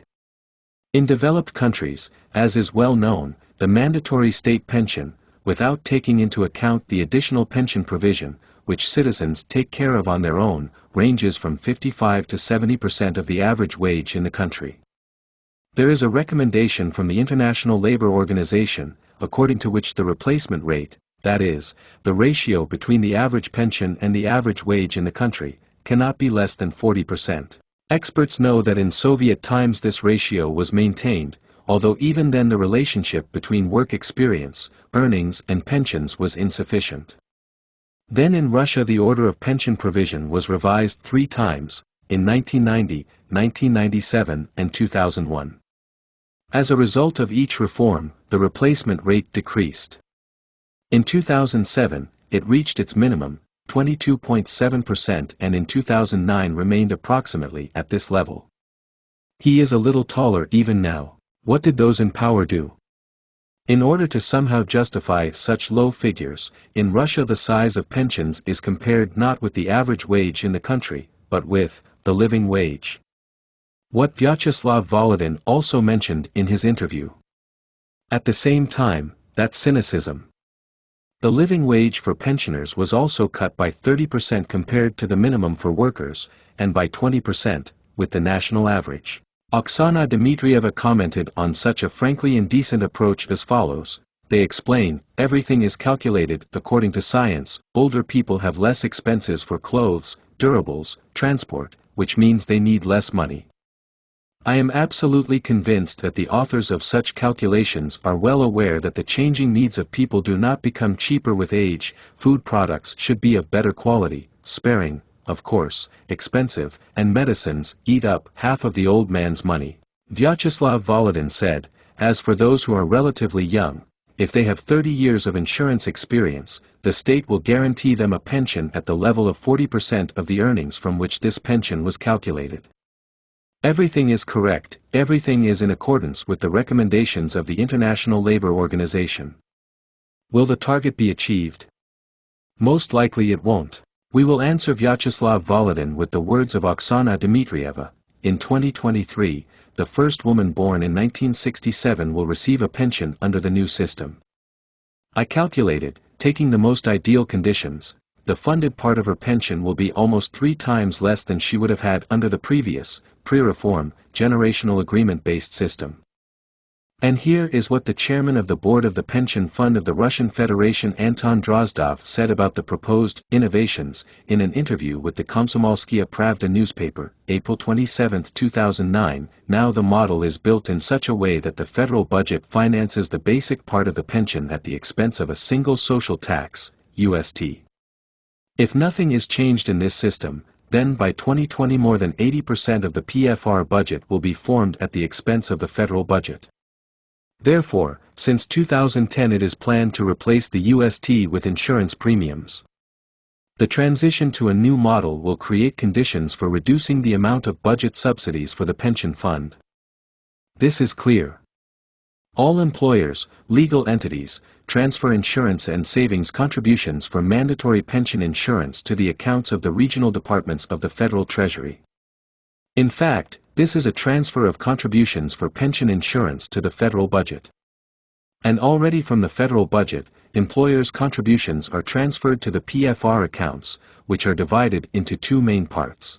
Savings contributions are credited to the personal accounts of citizens born after 1967. Every year they are informed about the amounts received by personal letters of the PFR, which are also ironically called letters of happiness. The insurance part goes to the payment of pensions, which are paid to citizens either through personal accounts in Sberbank and other banks, or through branches of the Federal Postal Service. Plus, funds are transferred from the federal budget to the PFR account for other, non-pension nature, social benefits. For taxpayers, by and large, it does not really matter where exactly the contributions for compulsory pension insurance should be transferred, to the accounts of the UFK or directly to the account of the PFR. Therefore, the above words of Anton Drozdov about reducing the amount of budget subsidies for the PFR looked somewhat strange. Well, yes, they have become smaller. After all, taxpayers began to transfer funds directly to the PFR, bypassing the budget. The reduction in the volume of subsidies from the federal budget under the new approach has become formal and reporting in nature. On May 25, 2009, another interview with Anton Drozdov was published in the Trud newspaper, in which he indirectly confirmed this consideration. Deficit is one of the myths that surround the pension fund. Here, it turns out how. Author. There are expenses of the pension fund, which will always be financed by transfers from the federal budget, because these are the state's own expenses, which are carried out through the pension fund of the Russian Federation. For example, the payment of maternity capital, cash payments and benefits to various categories of beneficiaries, etc., what we have already said, author. There are also obligations to pay pensions associated with the transition from the Soviet pension system to the pension insurance system. There are payments of early pensions to citizens who have worked in hazardous industries, which the state also takes on. Plus, in recent years, pensions have been growing significantly, these rates exceed inflation. We can't get away from budget financing on these obligations. But if we talk about the deficit as the difference between the receipts into the mandatory pension insurance system and the current expenses for the payment of pensions, then the measures that the government is now planning to introduce are precisely aimed at ensuring a balance in the pension system. The insurance rate that will be set from 2011, i.e. 26% of the payroll fund, will make it possible to gradually reduce the amount of transfers from the budget. Roughly speaking, whatever one may say, the same eggs turned out, side view. Except for the increase in the tax burden on employers, which, of course, was more than unpleasant for the latter. In essence, the proposed innovations consisted of 3 points. First, the unified social tax was proposed to be called the insurance premium. Second, since 2010, taxpayers began to transfer the insurance premium directly to the pension fund of the Russian Federation. Third, the tax burden in the form of an insurance premium has been increased by 8% since 2011, placing this burden on the shoulders of small and medium-sized businesses. Actually, this is everything. One thing is clear, an increase in the UST by 8% while maintaining the regressive scale, and even in an enhanced form, added little to the budget of the pension fund. The conclusion suggests itself as follows: the reform aimed at the transition from the pay-as-you-go system to the accumulative one is fundamentally deeply erroneous and flawed. Pension provision should be built on the basis of an agreement between generations at the expense of mandatory taxes and contributions. It is necessary not to raise taxes, but to abandon the funded element and the regressive scale. This will give the pension fund more money than increased tax pressure. As illustrated in the case of Alexei Miller's bonus, the increase can be up to 13x. And we will return to Vyacheslav Volodin's interview with Rossiyskaya Gazeta. Commenting on changes in tax legislation, Vyacheslav Viktorovich noted, the transition to a single social tax made it possible to pursue a state policy of reducing the tax burden on the economy in 2001 to 2005. Unfortunately, Vyacheslav Volodin did not say a word about what the moral costs would be after the transition from a single social tax to insurance premiums and an increase in tax payments by taxpayers. In fact, the state once again changed the rules of the game during the game itself. The question is, what kind of trust in him can we talk about at all? In this regard, let us remind you that when the UST was introduced, prominent figures on a federal scale, Lyubov Sliska, German Gref and other luminaries of modern economic thought actively promoted the merits of the UST. I remember that at that time it was asserted with undisguised pride that from now on the principle of a single window would operate.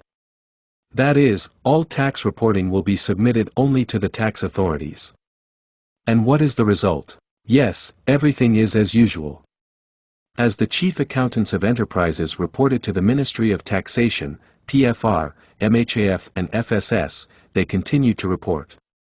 Something similar happened with the latest pension innovations. In the sense that the statements made do not coincide with what is actually being implemented in practice. And therefore, the conclusion is this: today the state has the opportunity to raise the average pension to 40% of real, and not artificially truncated wages. There is only one thing missing: political will, desire, as Vyacheslav Volodin says, to make the life of our pensioners worthy. But why is this happening? It seems that in all these innovations a lot of pitfalls are hidden. After all, pension payments are indeed very large. The budget of the RF Pension Fund for 2009 was planned at 3.3 trillion rubles. For example, in the first quarter of 2009, 12 billion rubles were transferred to the PFR branch in the Ulyanovsk region, which is far from being the most prosperous in Russia, taking into account the indexations carried out. For employees born in 1967 and younger, the employer deducts 6% of income to the budget, from there they are pumped to nominal savings accounts. This money is managed by management companies, MCs, non-state pension funds, NPFs, and the state management company, Bank, in which about 90% of pension savings are concentrated. Accumulative pension funds are credited to the accounts of Bank if a citizen has not decided on the choice of a management company to which he entrusts his pension savings. So, VEB is allowed to invest in shares and bonds of Russian companies. By the way, the UK has been doing this for a long time. The commission jackpot, as you can see, is very large. For all participants of pension transactions, there is a lot of money at stake. For example, as of 2009, about 500 billion rubles were in the accounts of the UK and VEB. Every year about 230 billion rubles are received from the funded part of pension transfers. Who will voluntarily refuse such huge funds? Who will voluntarily agree to pay a social contribution from their excess income, agreeing to the abolition of the regressive taxation scale? Questions, to be sure, rhetorical. In an interview with Vyacheslav Volodin to Rossiyskaya Gazeta, there is one curious reservation. Justifying the increase in the tax burden on business in the name of increasing the size of pensions, Vyacheslav Viktorovich said the following: if this is not done, then the expenses of the pension system will have to be financed from budget funds. And this means a return to the old pension system, when the pension does not depend on earnings or length of service. Translated from political Byzantine into Russian, this means, under the current pension system, there is not enough money in the budget for pensions. And more will be missed. In addition, this actually means the recognition of the collapse of the pension reform, the successes of which and the progress of which have been repeatedly discussed in recent years. And taking into account the foregoing, the prospects for the proposed pension innovations, even then, in 2009. After the interview with Vyacheslav Volodin, a lot of questions arose. Why, in particular, such a sharp increase in pensions and social benefits, as it was planned to be done? Only the indexation of the basic part of the labor pension by 31.4% from December 1, 2009 is worth something, was not carried out earlier, when the economic situation in the country was more favorable, and the stabilization fund grew by leaps and bounds. Why did such events begin to be implemented precisely when social and budgetary problems began to grow every day with the speed of a snowball? Why exactly at this time did Vyacheslav Volodin and the United Russia team, together with the government of the Russian Federation, rely on pensioners and recipients of social benefits? The answer, I think, can be only one. The category of citizens listed above is a very active electorate. Bringing more than 36 million pensioners, out of a total of just over 107 million, a third of all voters in Russia, to the right choice is a politically justified task. Therefore, Putin and his entourage are taking such populist measures so that the party of power can once again count on the gullibility of the elderly. What awaits the current pensioners, it has become more or less clear. But what awaits the able-bodied citizens of the country, as well as all of Russia as a whole? The question, as they say, is open. How Onishchenko nightmare the budget. In June 2009, the chief state sanitary doctor of the Russian Federation, head of the Federal Service for Surveillance on Consumer Rights Protection and Human Welfare, Rospotrебnadzor, Gennady Onishchenko said that up to 30 people could suffer from the epidemic of the so-called swine flu, A/H1N1, in the most unfavorable scenario. Percent of Russians, that is, up to 50 million people. Let's see, who and why needed to once again intimidate the population of the country. After all, many believed that a new epidemic would take millions of lives. May 2006. From the news feeds of information agencies, from the pages of the print media, on radio and television, disturbing, chilling details about a new scourge called bird flu appear. Where he came from, however, no one knows. Officials say that, presumably, kind of like a roulette game, they guess, the bird flu, known before, mutated in Indonesia. Now it has started to spread from person to person. 6 people have already died in Indonesia. True, a group of international experts did not find birds infected with bird flu in the area where this Indonesian family lived. Therefore, it is assumed, again, just assumed, that the H5N1 virus could be transmitted without their participation. The UN is spreading shocking predictions. A disease pandemic could claim the lives of about 150 million people worldwide. In Russia, according to the calculations of the Ministry of Emergency Situations, up to 27 million Russians can get sick with mutated influenza. The chief state sanitary doctor of the Russian Federation Gennady Onishchenko names another figure: up to 50 million Russians will get sick with bird flu. It's like playing poker, who is more? Moreover, according to Gennady Onishchenko, in order to create a stock of antibiotics to combat complications after the disease, 10 billion rubles will be required. Question: where are the millions who suffered from the bird flu pandemic in 2006? Don't misunderstand us, we are not against the measures taken by Gennady Onishchenko. We are sure that he is quite an honorable person, an experienced specialist, rooting for the work entrusted to him. It's good that there was no epidemic. But what was the point of scaring the people? Or did those who frightened the population know that there would actually be no pandemic? By the way, have the required 10 billion rubles to create a stock of antibiotics been allocated or not? This has remained a mystery. Now that we have remembered what we were told about bird flu in the spring of 2006, let's recall what we were told in the spring and summer of 2009 about swine flu. And they said almost the same thing, that people have been ill with this flu for several decades, but in this case, in Mexico, the flu had a kind of mutation. Why did it happen? Not a word, and a similar virus that pigs carry acquired new, highly pathogenic properties. Why? Silence again. As in 2006, there is an intensive international exchange on a burning topic, delegation after delegation travel around the world.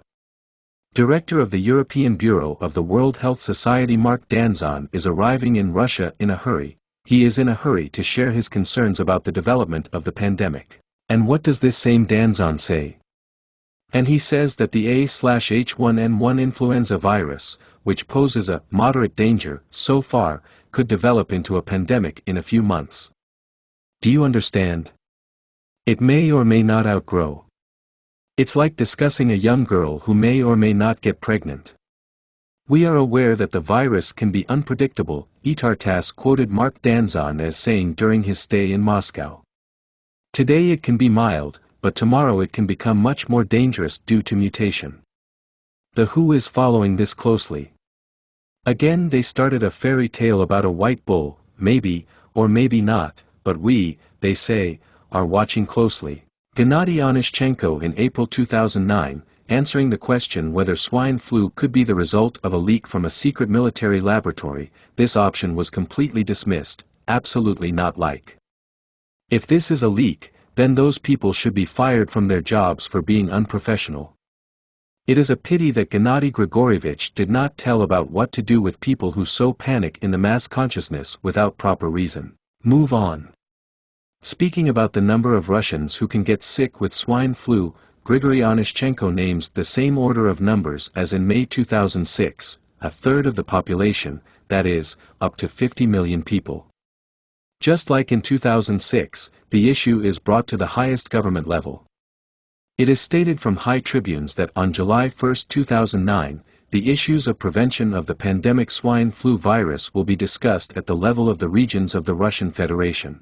Gennady Onishchenko says, it is assumed that in the first year the predicted number of cases will be about 30% of the population and 6,300,000 people will need hospitalization. To avoid this, Rospotrobnadzor plans to carry out mass vaccination. Vaccinations against other strains of influenza, in addition to highly pathogenic ones, strengthen a person's immunity, and the likelihood of contracting highly pathogenic influenza is significantly reduced, says Onishchenko. Again the same song, the probability is significantly reduced, but not excluded. In a word, the scammer is still the same. And, of course, the swine flu vaccine is urgently needed.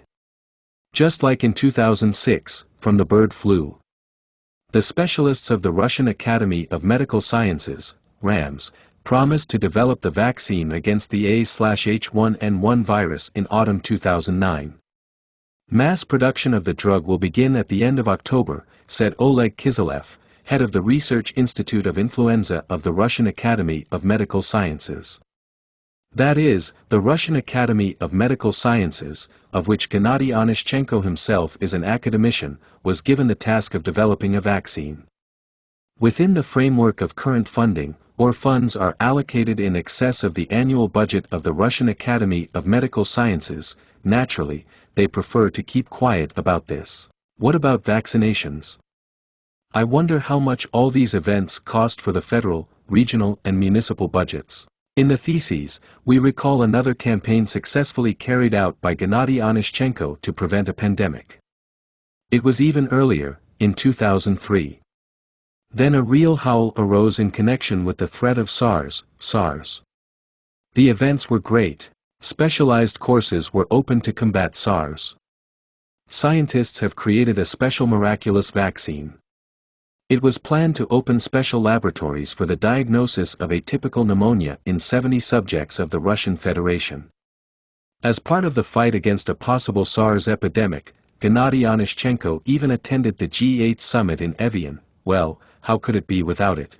True, then Gennady Grigorievich admitted that Russia, the epidemic bypassed. Only one case of SARS was recorded, in Blagoveshchensk. And the disease itself turned out to be quite treatable, but on the other hand, the State Sanitary and Epidemiological Service received a rare opportunity to equip laboratories for infectious diagnostics with the necessary drugs. And it pleases. Gennady Onishchenko always stands guard over the interests of Russians. As soon as it finds that Ukrainian, Moldovan or Georgian wine does not meet quality standards, it immediately follows a ban on its import into Russia. Not the standard for mineral waters from Georgia? Another ban. Well done, what can I say? Vigilant comrade.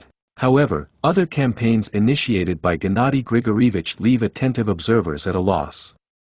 For example, in the summer-autumn of 2008, Onishchenko took up arms against manufacturers of tobacco products due to the fact that the tobacco lobby, they say, is trying to pass through the State Duma of the Federal Assembly of the Russian Federation a technical regulation for the production of so-called light and super-light cigarettes, in which interest rates are clearly overestimated.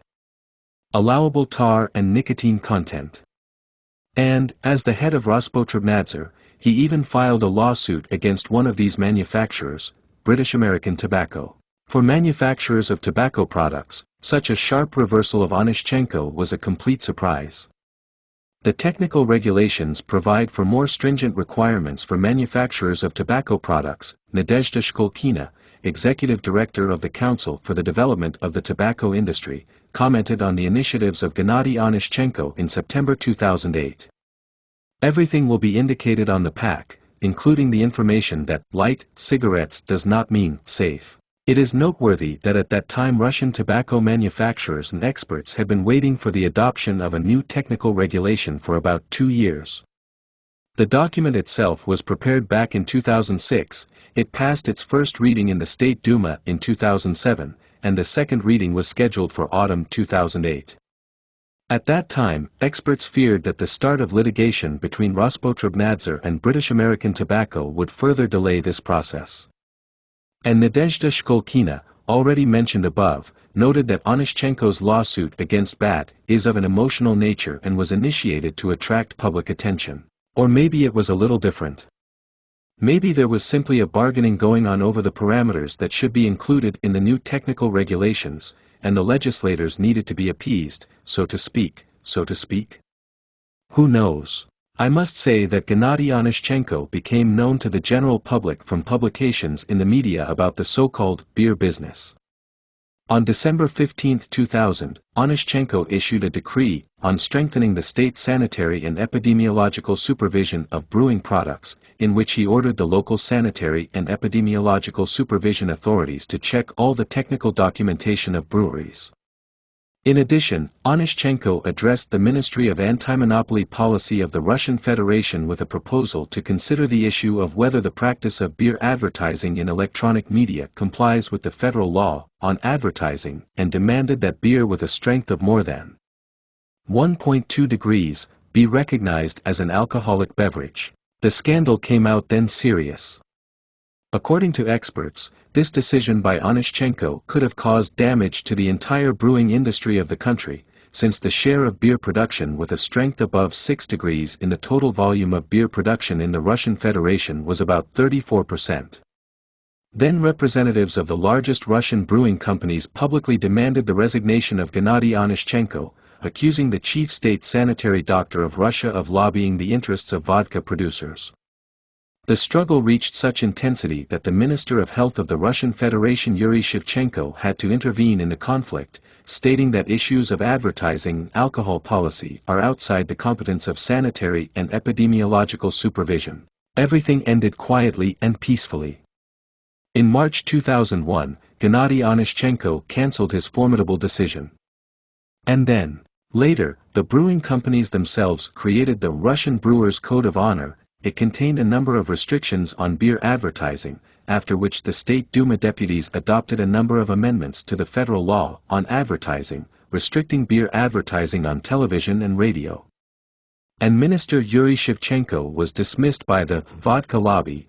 Now he serves as a priest in one of the Moscow Orthodox churches under the name Father Georgy. We can't say anything unsubstantiated, but Gennady Onyshchenko in this whole story clearly got his own, the restriction of beer advertising in electronic media. Which is exactly what he was looking for. In June 2009, Gennady Onyshchenko became a participant in a scandal that was called the milk war in the media. Quite unexpectedly, as they say, without declaring war, Rospotrебnadzor banned the supply of Belarusian dairy products to Russia. How did Gennady Onyshchenko explain this? And, as in the case of the collision with tobacco manufacturers, he referred to the introduction of a new technical regulation on the preparation of documentation for dairy products, the requirements of which, they say, were not prepared by Belarusian manufacturers. There were reports in the press that such antics could cost the budget of Belarus about $1 billion. In response to the actions of the Russian side, Belarus announced on June 17, 2009 the introduction of enhanced customs control on the border with Russia, which, however, on the same day was cancelled as the parties agreed on a compromise. Belarus was allowed to supply 131 types of dairy products out of 600 prohibited to Russia. And again, no one understood anything. But the incident began to be actively discussed on both sides of the barricade, both in Russia and in Belarus. The Prime Minister of the Russian Federation Vladimir Putin could not but intervene in the matter. On June 19, 2009, RIA Novosti circulated a statement by the national leader, who said that the milk war occurred due to the Belarusian side exceeding export quotas by 40%. This statement did not add clarity. True, on June 22, 2009, Russian Newsweek magazine expressed a completely plausible version of what happened, when in November 2008 Russia agreed to give a loan of $2 billion to save the Belarusian economy. Belarus in response promised to put up for sale after the first tranche 12 dairy plants that are of interest to Russian investors. The agreement was documented. Minsk has already taken 3/4 of the loan, but since then Lukashenko has been saying about the factories that it would be better to pour out the milk, but the enterprises will not give back. In Moscow, apparently, in connection with this, they were extremely annoyed. Rospotrебnadzor entered the fray, and the milk scandal started. Lukashenko defiantly did not come to the CSTO summit in Moscow. Then the milk war quickly ended, but the gas war immediately began. It's funny what to say. You can imagine the following situation: you ask the bank to give you a loan, mind you, and not gratuitous financial assistance, and they answer you, please. But only you will have to sell 12 paintings from your private collection of paintings. Some of our esteemed clients like them very much. And after such strange demands, for some reason, they begin to accuse the President of the Republic of Belarus Alexander Lukashenko of inadequacy, of propensity for an authoritarian style of management, and of other sins. And Gennady Onishchenko is a real statesman and patriot. But back to swine flu. Surprisingly, it is a fact, every year there is a new terrible pandemic. Even now, when our book is already being prepared for publication, cucumber stick is rampant all over Europe, a kind of intestinal infection, the nature of which cannot be understood in any laboratory in the world.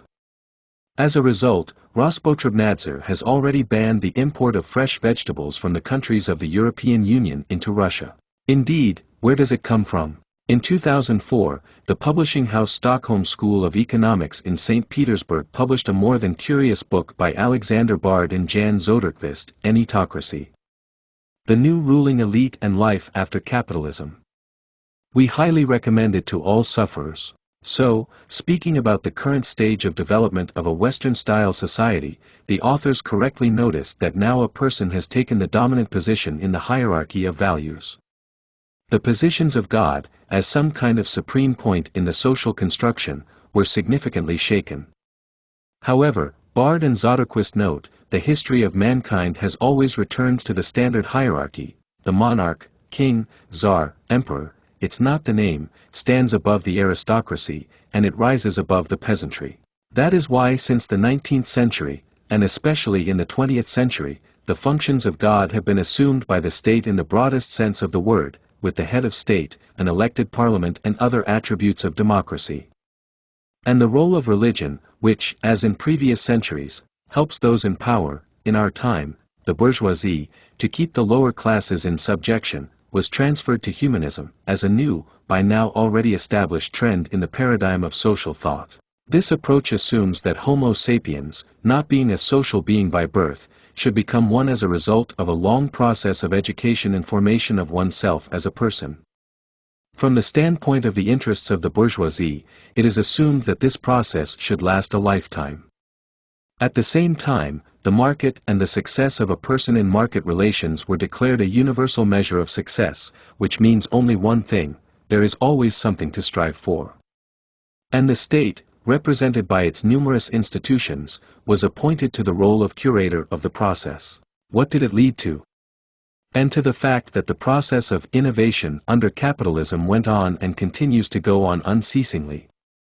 There are more and more new diseases, deviations from the norm, new and very interesting types of crimes. And all this requires coordination, intervention, control and adjustment by the state.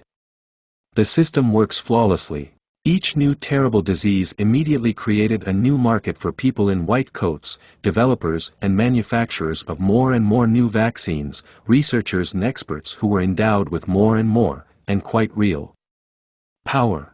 Accordingly, the ideal citizen of society is a person obsessed with the idea of living correctly, in full accordance with the advice and recommendations of wise experts, doctors, specialists and other authoritative comrades. Swine flu pandemic. We all run to get vaccinated against a new misfortune.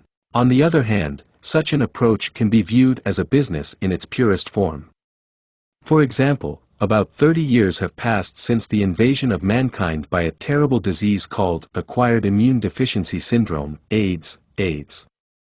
Over the years, a strain has not been obtained, the causative agent of this terrible disease. But how much money has been pumped around the world in the fight against AIDS? From budgets, from non-governmental and charitable foundations, from private donations. Tens, if not hundreds of billions of dollars. The fight against AIDS today is a good, sustainable and highly profitable business. Yes, for someone it is more profitable, but for someone this struggle simply allows you to lead a very tolerable life, but the business works. The same is with numerous pandemics of new, unknown mutations of the same flu. Bird flu. Excellent. To fight it, to develop miraculous vaccines, to vaccinate, to create laboratories, and so on. We knock out as much money as possible from the budgets of different levels. Along the way, we stop buying products of the poultry industry in those countries where an epidemic of bird flu allegedly broke out. Let's support our producer. SARS. Wonderful. By the way, our pharmaceutical corporation has developed how they looked into the water. An excellent drug, the properties of which are so phenomenal that swine flu. Listen, well, it's just some kind of holiday. 10. No, 50 million Russians can get infected with it. What to do? So. May the reader forgive us our irony, but in the end one cannot but come to an obvious and inevitable conclusion. The interests of big business and the interests of the common man are incompatible concepts, especially when this very business is lobbied by those who make government decisions. Volodin and the list of Kristenko. On July 15, 2010, the chairman of the government of the Russian Federation V.V. Putin signed a decree approving the rules for establishing maximum permissible retail prices for certain types of socially significant essential food products, as well as the list of these products, which includes 24 items. According to these rules, the maximum retail prices for certain types of food products are set by the government of the Russian Federation for a period of not more than 90 days in the event that within 30 consecutive days in the territory of a separate subject or subjects of the Russian Federation, an increase in retail prices for these goods is 30% or more. Which of the food producers was not lucky enough to be on this list of 24? And those who produce and sell the following food products on the domestic market: 1. Beef, 2. Pork, 3. Lamb, 4. Chicken meat except chicken legs, 5. Fresh frozen fish, 6. Butter, 7. Sunflower oil, 8. Milk, 9. Chicken eggs, 10. Granulated sugar, 11. Salt, 12. Long leaf black tea, 13. Wheat flour, 14. Rye and rye wheat bread, 15. Bread and bakery products made from wheat flour, 16. Polished rice, 17. Millet, 18. Buckwheat, 19. Vermicelli, 20. Potatoes, 21. White cabbage, 22.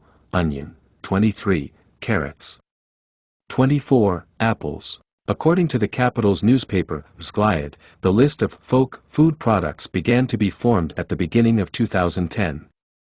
Apparently, in case, if not the weather, then the economic deterioration will lead to an increase in social tension. So, the original version of this list, proposed by the Ministry of Industry and Trade of the Russian Federation, included 33 food items. After the lobbyists of the food workers launched a vigorous activity to revise this Kristenko's list, several socially insignificant positions were excluded from it at once, including margarine. In other words, at the highest state level, margarine was not recognized as a consumer product, which, as you know, replaces butter for the poor and without which not a single pastry or frying can do. Paradox, but it is a fact. Moreover, the initial list of consumer food products, the pricing of which will have to be subject to state regulation, even in the original version did not include mayonnaise. In other words, the Ministry of Industry and Trade considered mayonnaise a delicacy product that does not have a wide consumer demand, and therefore is not included in the list of essential food products. Brad, you say? No, this is a fact. At the same time, what is the most interesting?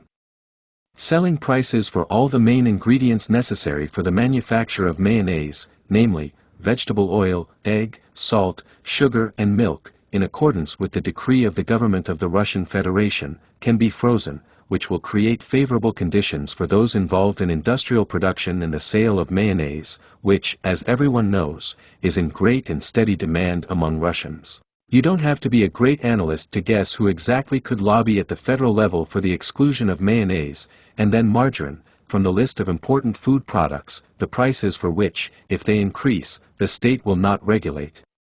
For those readers who have only recently begun to be interested in big politics, we will sparingly present some shocking data from publicly available sources of information. As the federal media reported back in 2007, Vyacheslav Volodin, deputy chairman of the State Duma of the Federal Assembly of the Russian Federation and secretary of the Presidium of the General Council of the United Russia WFP, became a co-owner of 3 oil and fat plants producing margarine and mayonnaise, which are part of the Solar Products food holding. That is why many of his ill-wishers called Vyacheslav Viktorovich either the Margarine Prince, or the Mayonnaise King, and in Saratov, where he began his political career, glory mayonnaise, was completely fixed to him. The enterprises of the Solar Products Holding, which were withdrawn from the Buquet Group of companies in 2004, for example, in 2006 produced 598,660 tons of products. In 2005, Zirovoi Kombinat OJSC, Saratov, alone generated 3.12 billion rubles in revenue, while the net profit was declared to be only 4.13 million rubles. In 2006, Novosibirsk fat plant's revenues amounted to 2.26 billion rubles, while the company's net profit was only 19.52 million rubles. But a more than strange picture was emerging in the capital. The proceeds of JSC Moscow fat plant for 2006 amounted to 3.63 billion rubles, while the enterprise itself operated at a loss, recorded in the amount of 16.56 million rubles. Since then, the participation of VV Volodin in this business has undergone significant restructuring. As federal media reported in 2010, until recently, Vyacheslav Volodin was a co-owner of the Novosibirsk fat plant, NZHK, which is part of the Solar Products Holding. As of 2004, he owned 26% of the shares of this enterprise. As indicated in the disclosure of information by NZHK, the share of VV Volodin in this enterprise decreased from 27.82% to zero, but another message from the NZHK press service says that a stake in a certain ZH.K increased from 67.34% to 91.5%. Apparently, we are talking about a company that serves the financial interests of OAO Zirovoi Kombinat in Saratov. According to the influential business newspaper Vedomosti, which quotes the words of Vladislav Burov, co-owner and chairman of the board of directors of the Solnechny Produkty Group of companies, Vyacheslav Volodin received a stake in ZH.K, LLC in exchange for his shares in NZHK. Volodin's share in the holding, according to him, is about 4 times less than it was in NZHK. It turns out that Vyacheslav Volodin now owns about 7% of ZH.K, draws conclusions, compromising evidence. Are you? In the assets of this LLC, according to Vladislav Burov, there is nothing but shares of fat plants. But the path through the slippery labyrinth of the margarine and mayonnaise business of the former Secretary General of the ruling party does not end there. According to Rosstat, at the beginning of 2007, an LLC with that name, ZH.K, owned a controlling stake in NZHK. Moreover, ZH.K, LLC, according to the Unified State Register of Legal Entities, EGRLE, was registered in Saratov at the same address as the Saratov Zirovoi Kombinat OJSC. So, LLC ZH.K, as it turned out, has 2 founders. 70% of the votes are owned by the Cypriot, apparently offshore, company Oneos Holdings Limited, and 30% of the votes are Vladislav Burov himself, who is considered, after the Deputy State Duma of the Russian Federation N.V. Pankov, the most trusted person of Vyacheslav Volodin. But that's not all. If you believe the same Vedomosti, at one time Vladislav Burov said that the former Vice Speaker of the lower house of the Russian Parliament and the Secretary General of the ruling party owns blocking stakes in 2 more enterprises of this group of companies, including Armavir Oil and Fat Plant. According to Compromising RU, Vyacheslav Volodin admitted that he bought these shares several years ago for 6 million rubles, $190,000, and in 2006 Vladislav Burov valued them at $10 to $15 million. In 2010, after a series of scandalous publications about the multi-billion-dollar fortune of the Secretary General of the ruling party, the news spread all over the media that Vyacheslav Volodin stepped aside from personal participation in the management of the margarine and mayonnaise business, transferring all his shares to reliable hands. Who would doubt? But only that these hands are reliable. But the fact that Vyacheslav Viktorovich became a politician who is absolutely not interested in lobbying the interests of this business is very doubtful. Especially, after the story with the exclusion from the list of consumer products such delicacies as margarine and mayonnaise, and further. From the list of Kristenko miraculously, apparently, too, as a delicacy, disappeared, herring, one of the main suppliers of which in the domestic market is the Russian C group of companies. So, one of the founders of this fish empire is Andrei Vorobyev, who holds the post of chairman of the Central Executive Committee of United Russia. Formally, he ceded his share in this business in 2002 to his younger brother, Maxim Vorobyev.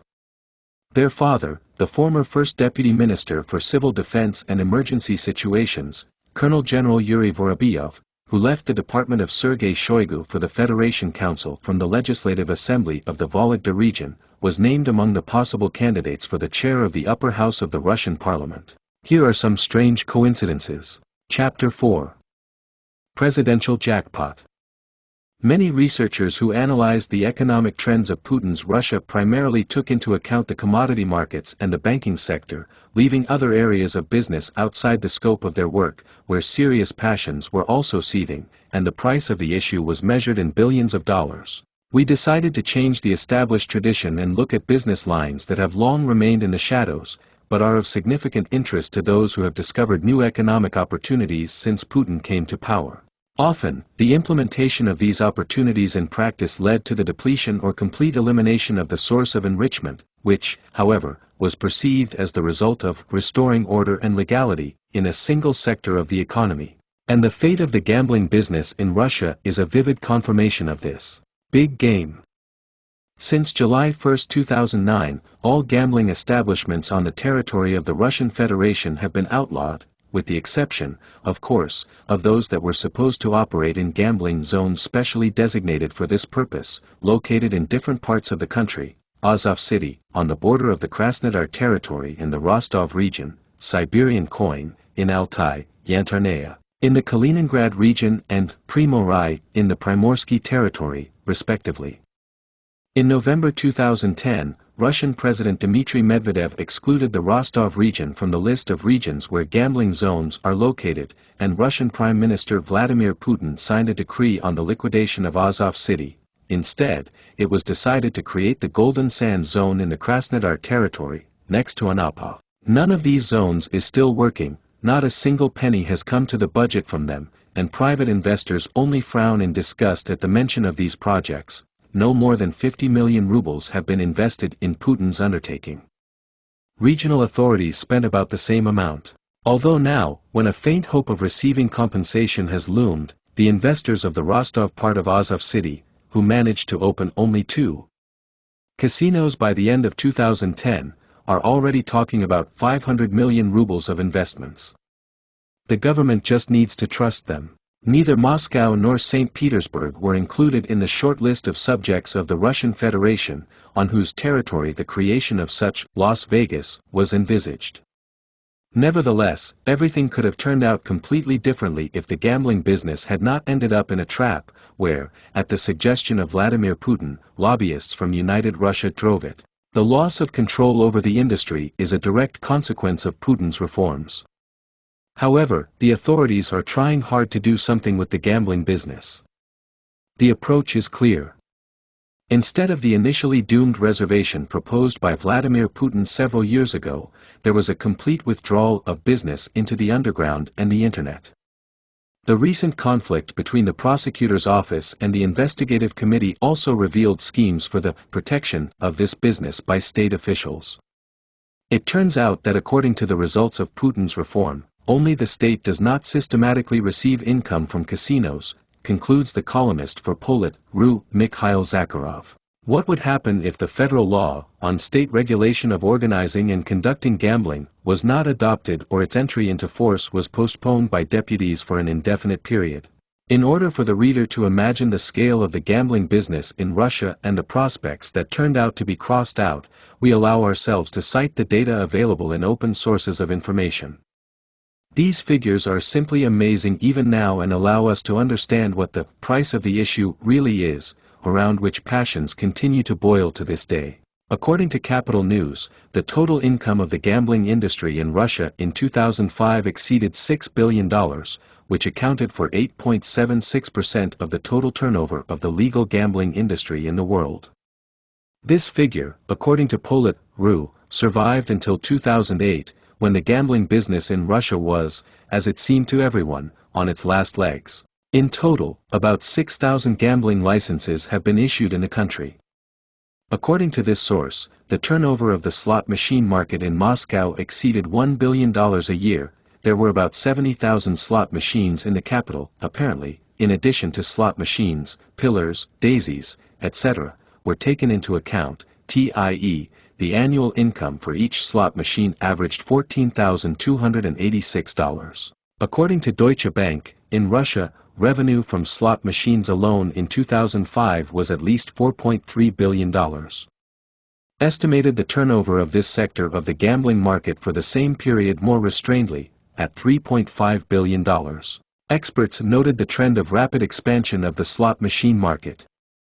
According to Deutsche Bank estimates, at the end of the 1990s there were about 12,000 of them throughout Russia. In 2004, 240,000, a 20-fold increase.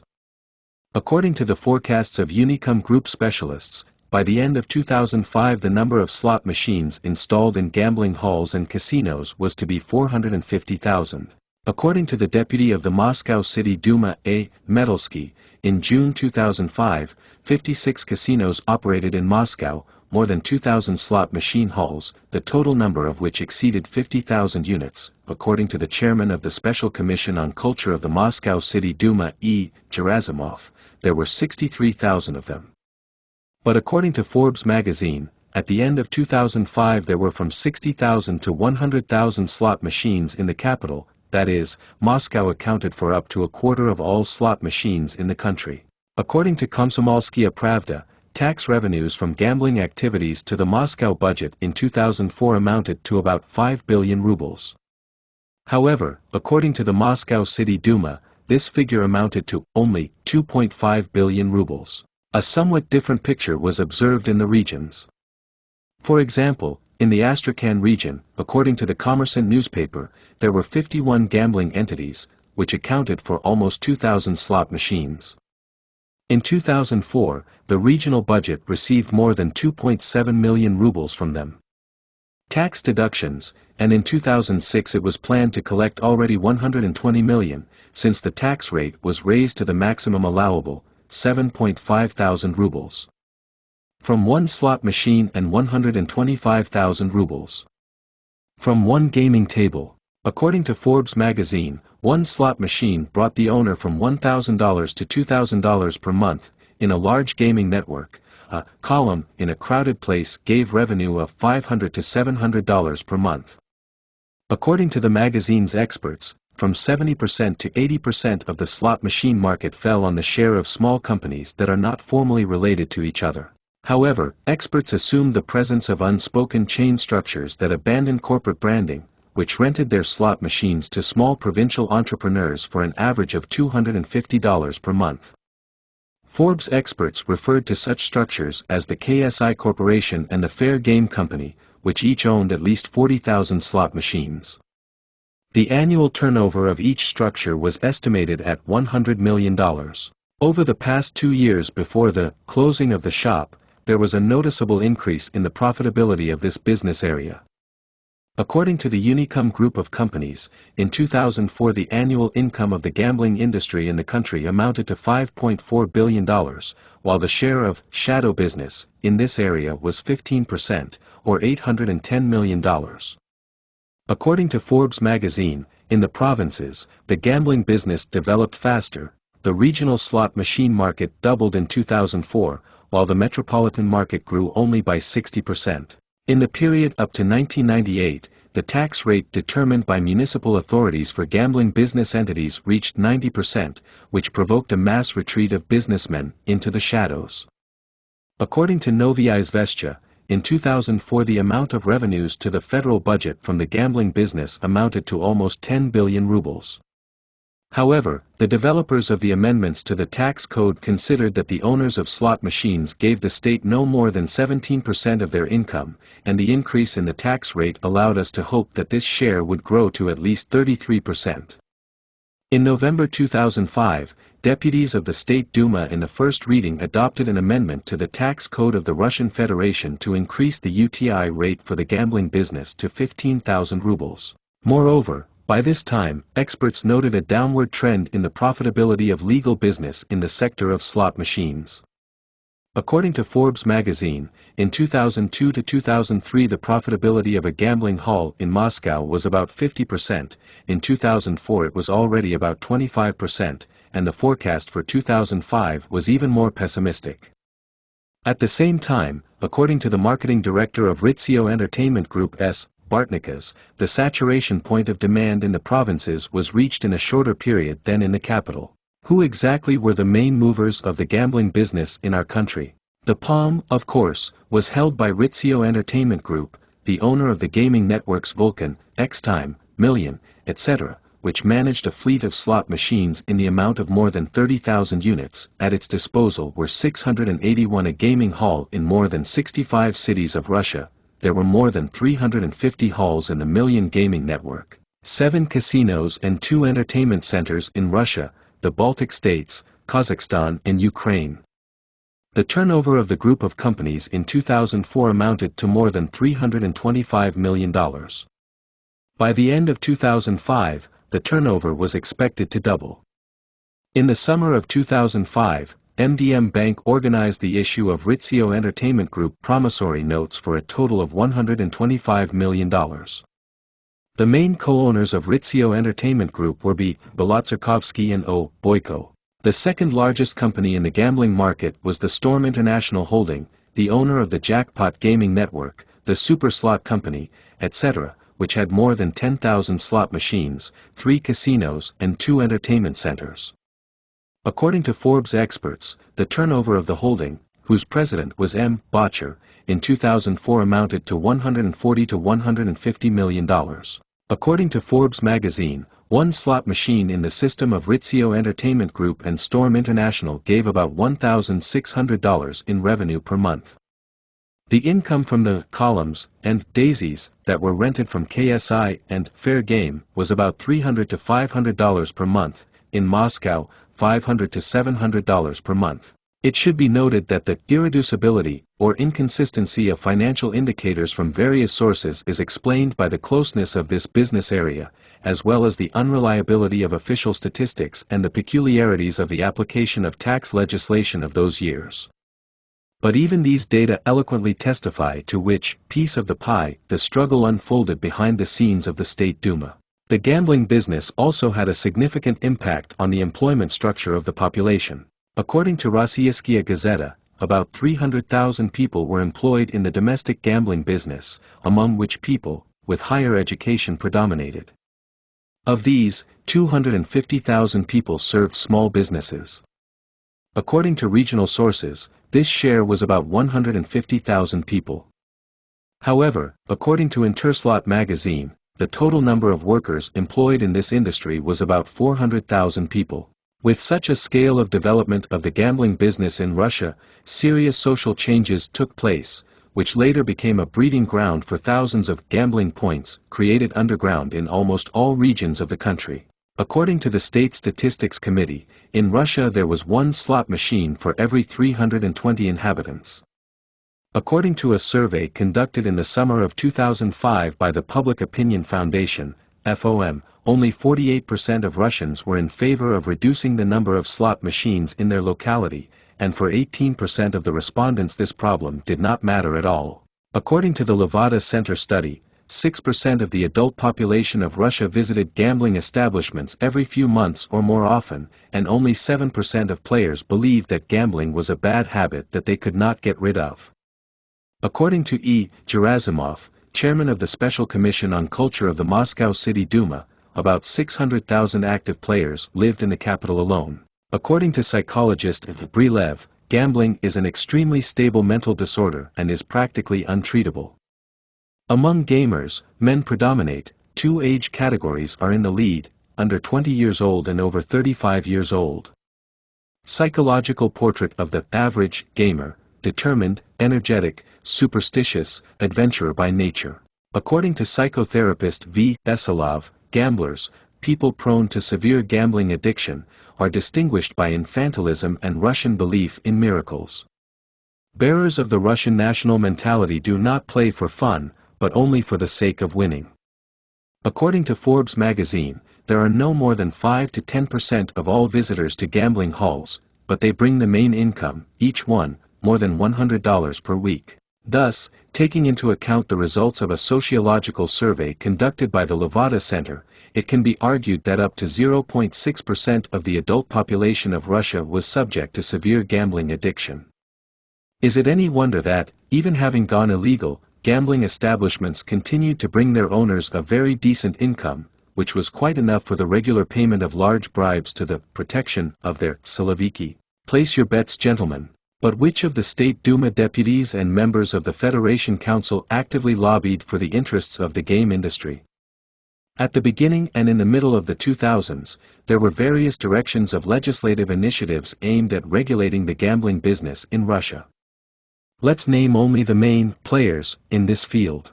On the one hand, there were statists represented by deputies of the State Duma of the Federal Assembly of the Russian Federation, Lebedev and Samashin, who, on the eve of the 2007 elections, introduced a very reasonable bill on sweepstakes and gambling establishments, according to which all casinos, sweepstakes, and slot machine halls in Russia, it should have been moved 1 kilometer outside the city limits and surrounded by a right-of-way. Such an approach to solving the problem made it possible not only to preserve the goose that lays the golden eggs, but also to protect from gambling that part of the population that had not yet fallen into the grip of vice.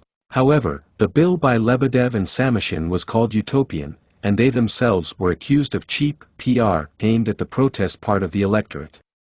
At the same time, rumors spread that both deputies set themselves the task of receiving material dividends from the leading participants in the gambling business in Russia as compensation or participation in the division of the sphere of influence.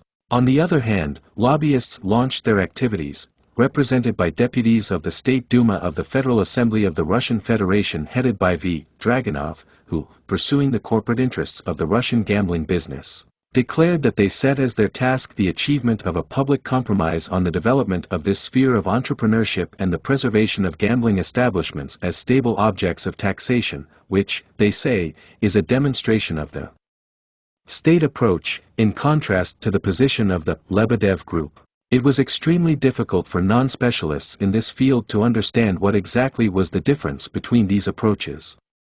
The chronology of the confrontation between the two positions on this issue is as follows. Among the first to appear was a bill proposed in November 2001 by I. Dines, a deputy of the State Duma of the Federal Assembly of the Russian Federation, on the gambling business in the Russian Federation, which introduced a special procedure for licensing this type of business and contained a number of fundamental novelties. In January 2002, during consideration, this draft law was called On the Activities of Gambling Establishments in the Russian Federation. In 2003, in addition to Dines, the co-authors of this bill were the deputies of the State Duma of the Federal Assembly of the Russian Federation K. Kozachev, M. Bugera, O. Kovalev, O. Korganov, N. Bulev and V. Ryazansky. Later, one of them, Oleg Korganov, will join Vyacheslav Volodin, resign his deputy powers and head the Saratov branch of Roselkazbank. In October 2003, this bill was adopted in the second reading. The debate continued, and on June 24, 2004, deputies of the State Duma of the new convocation returned it for revision, creating a working group chaired by V. Dragunov. However, on November 26, 2004, the bill was rejected and withdrawn from consideration. Most likely, this draft law did not fully take into account the interests of regional elites, the principle of two keys was ignored, and small businesses in the gambling sector. Mayor of Moscow Y. Luzhkov, Governor of the Samara region K. Tidov, Member of the Federation Council V. Zavadnikov, deputies of the State Duma of the Federal Assembly of the Russian Federation V. Teterin, Y. Medvedev and others opposed its adoption. In February 2005, Deputy Chairman of the State Duma of the Federal Assembly of the Russian Federation V. Zhirinovsky, members of the LDPR faction O. Malishkin, Mitrofanov and other deputies announced the advisability of preparing a new bill. On June 8, 2005, Lebedev, on behalf of the interfactional deputy group Capital, submitted for consideration by his colleagues a draft law on sweepstakes and gambling, which was soon supported by the deputies of the Moscow City Duma, who sent a corresponding appeal to the government of the Russian Federation. As mentioned above, This bill provided for the removal of all gambling establishments in Russian cities beyond the administrative border of settlements. The tactical truce on this issue by U. Luzhkov and A. Lebedev can be explained by the vectorial imposition of essentially different goals and objectives. In October 2005, V. Dragunov, together with deputies G. Lazarev and Y. Medvedev, introduced a draft law on the activities of organizing and conducting gambling in betting and the production of gaming equipment, which was aimed at consolidating the gambling business and creating strict regulatory mechanisms in this sphere. In fact, it was about an attempt to monopolize the gambling market by the largest players. On November 10, 2005, the Ministry of Economic Development of the Russian Federation, headed by G. Gref, submitted to the Office of the Government of the Russian Federation its negative opinion on the proposed bill. On November 14, 2005, this draft law received a negative assessment from the Assistant to the President of the Russian Federation, head of the State Legal Department of the Administration of the President of the Russian Federation L. Burkina. On February 8, 2006, V. Dragunov announced his readiness to withdraw his signature from a more radical bill by deputies V. Pleskachevsky and V. Reznik, who proposed to move all gambling establishments outside the cities of Moscow, St. Petersburg and Sochi. After that, the lobbyists took a timeout that dragged on for a long time. Thus, before the decision was made in the Kremlin to completely ban the gambling business, this profitable area was regulated only by the federal law on the tax on the gambling business, which has been in force since 1998, certain articles of the tax code of the Russian Federation and bylaws of federal government bodies, for example, Decree of the Government of the Russian Federation, on licensing activities for the organization and maintenance of totalizators and gambling establishments. Dated July 15, 2002 No. 525, Regulatory Legal Acts of the Constituent Entities of the Russian Federation, for example, the Law of the City of Moscow, on the placement of gambling business objects on the territory of the City of Moscow, dated November 23, 2005 No. 58, and local self-government bodies of municipalities. In other words, a single regulatory legal framework that unifies law enforcement practice on this issue. Despite the presence of a strong group of lobbyists in the State Duma of the Federal Assembly of the Russian Federation and the vigorous activity of shop structures, such as the Russian Association for the Development of the Gambling Business, RARIB, or the Committee for Entrepreneurship in the Sphere of Games and Lotteries of the Chamber of Commerce and Industry of the Russian Federation, the gambling business failed to overcome not only the negative attitude of public opinion towards the entertainment industry, which has become a breeding ground for all sorts of political speculation on the part of government officials, but also contradictions within Putin's bureaucracy. And all the talk about the fact that it is necessary to develop and implement a number of measures as soon as possible that would make it possible to overcome the negative trend and lay the foundations for the further progressive development of the gambling business in the new socio-political and socio-economic conditions due to the transition of market relations to a different legal reality. As a result, they did not lead to anything.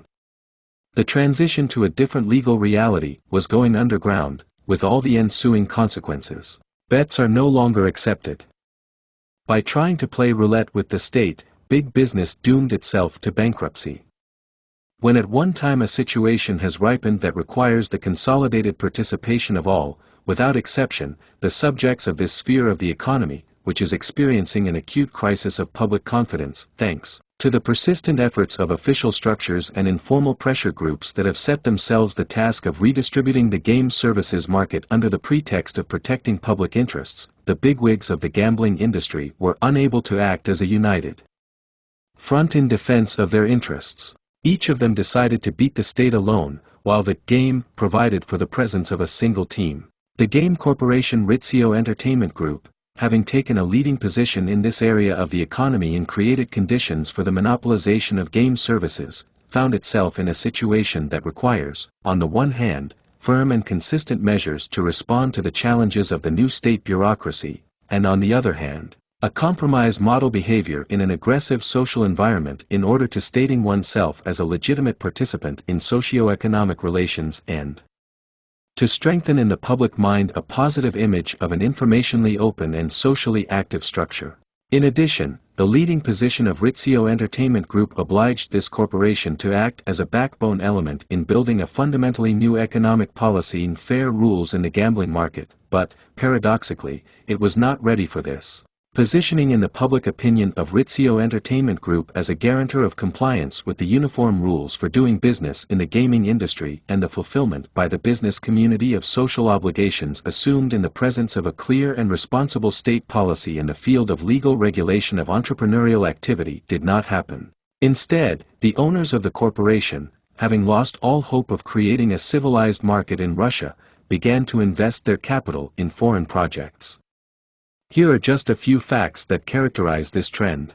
According to Forbes magazine, the head of the Rizzio Entertainment Group, Oleg Boyko, visited Latin America 5 times from spring 2005 to May 2006, where 30 casinos and gambling halls were bought or built, located in Bolivia, Peru, Mexico and Brazil. The total investment amounted to $25 million. According to the magazine, Rizzio Entertainment Group acquired a controlling stake in the Bolivian company Lotex, which has exclusive rights to the gambling business in this country.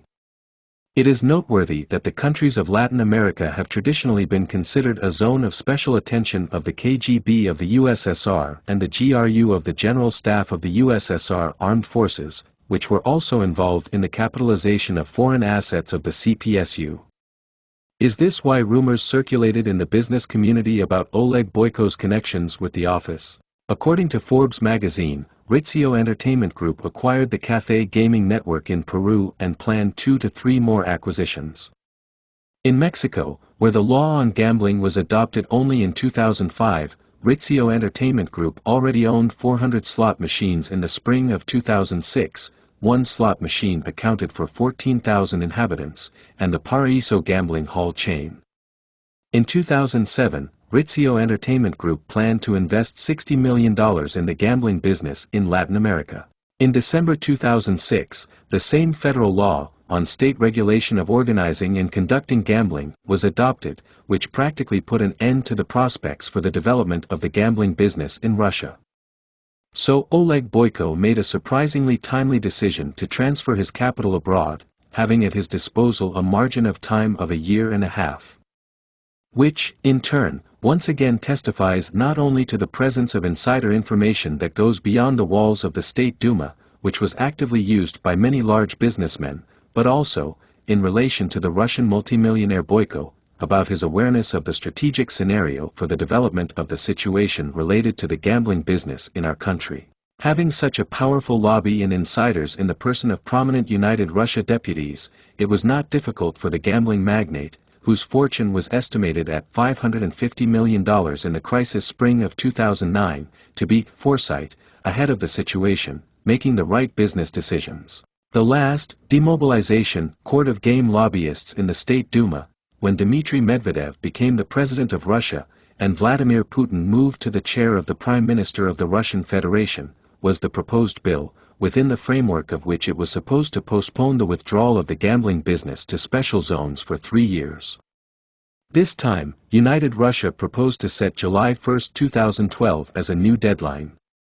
This legislative initiative was supported by the Russian Union of Industrialists and Entrepreneurs, and the Chamber of Commerce and Industry of the Russian Federation also favorably reacted to it. In addition, this bill provided for the transfer to the government of the Russian Federation of the right to make decisions on the creation of gambling zones on the territory of other subjects of Russia, and not just those that were determined by the relevant federal law, which gave Putin's ministers excellent opportunities for corruption.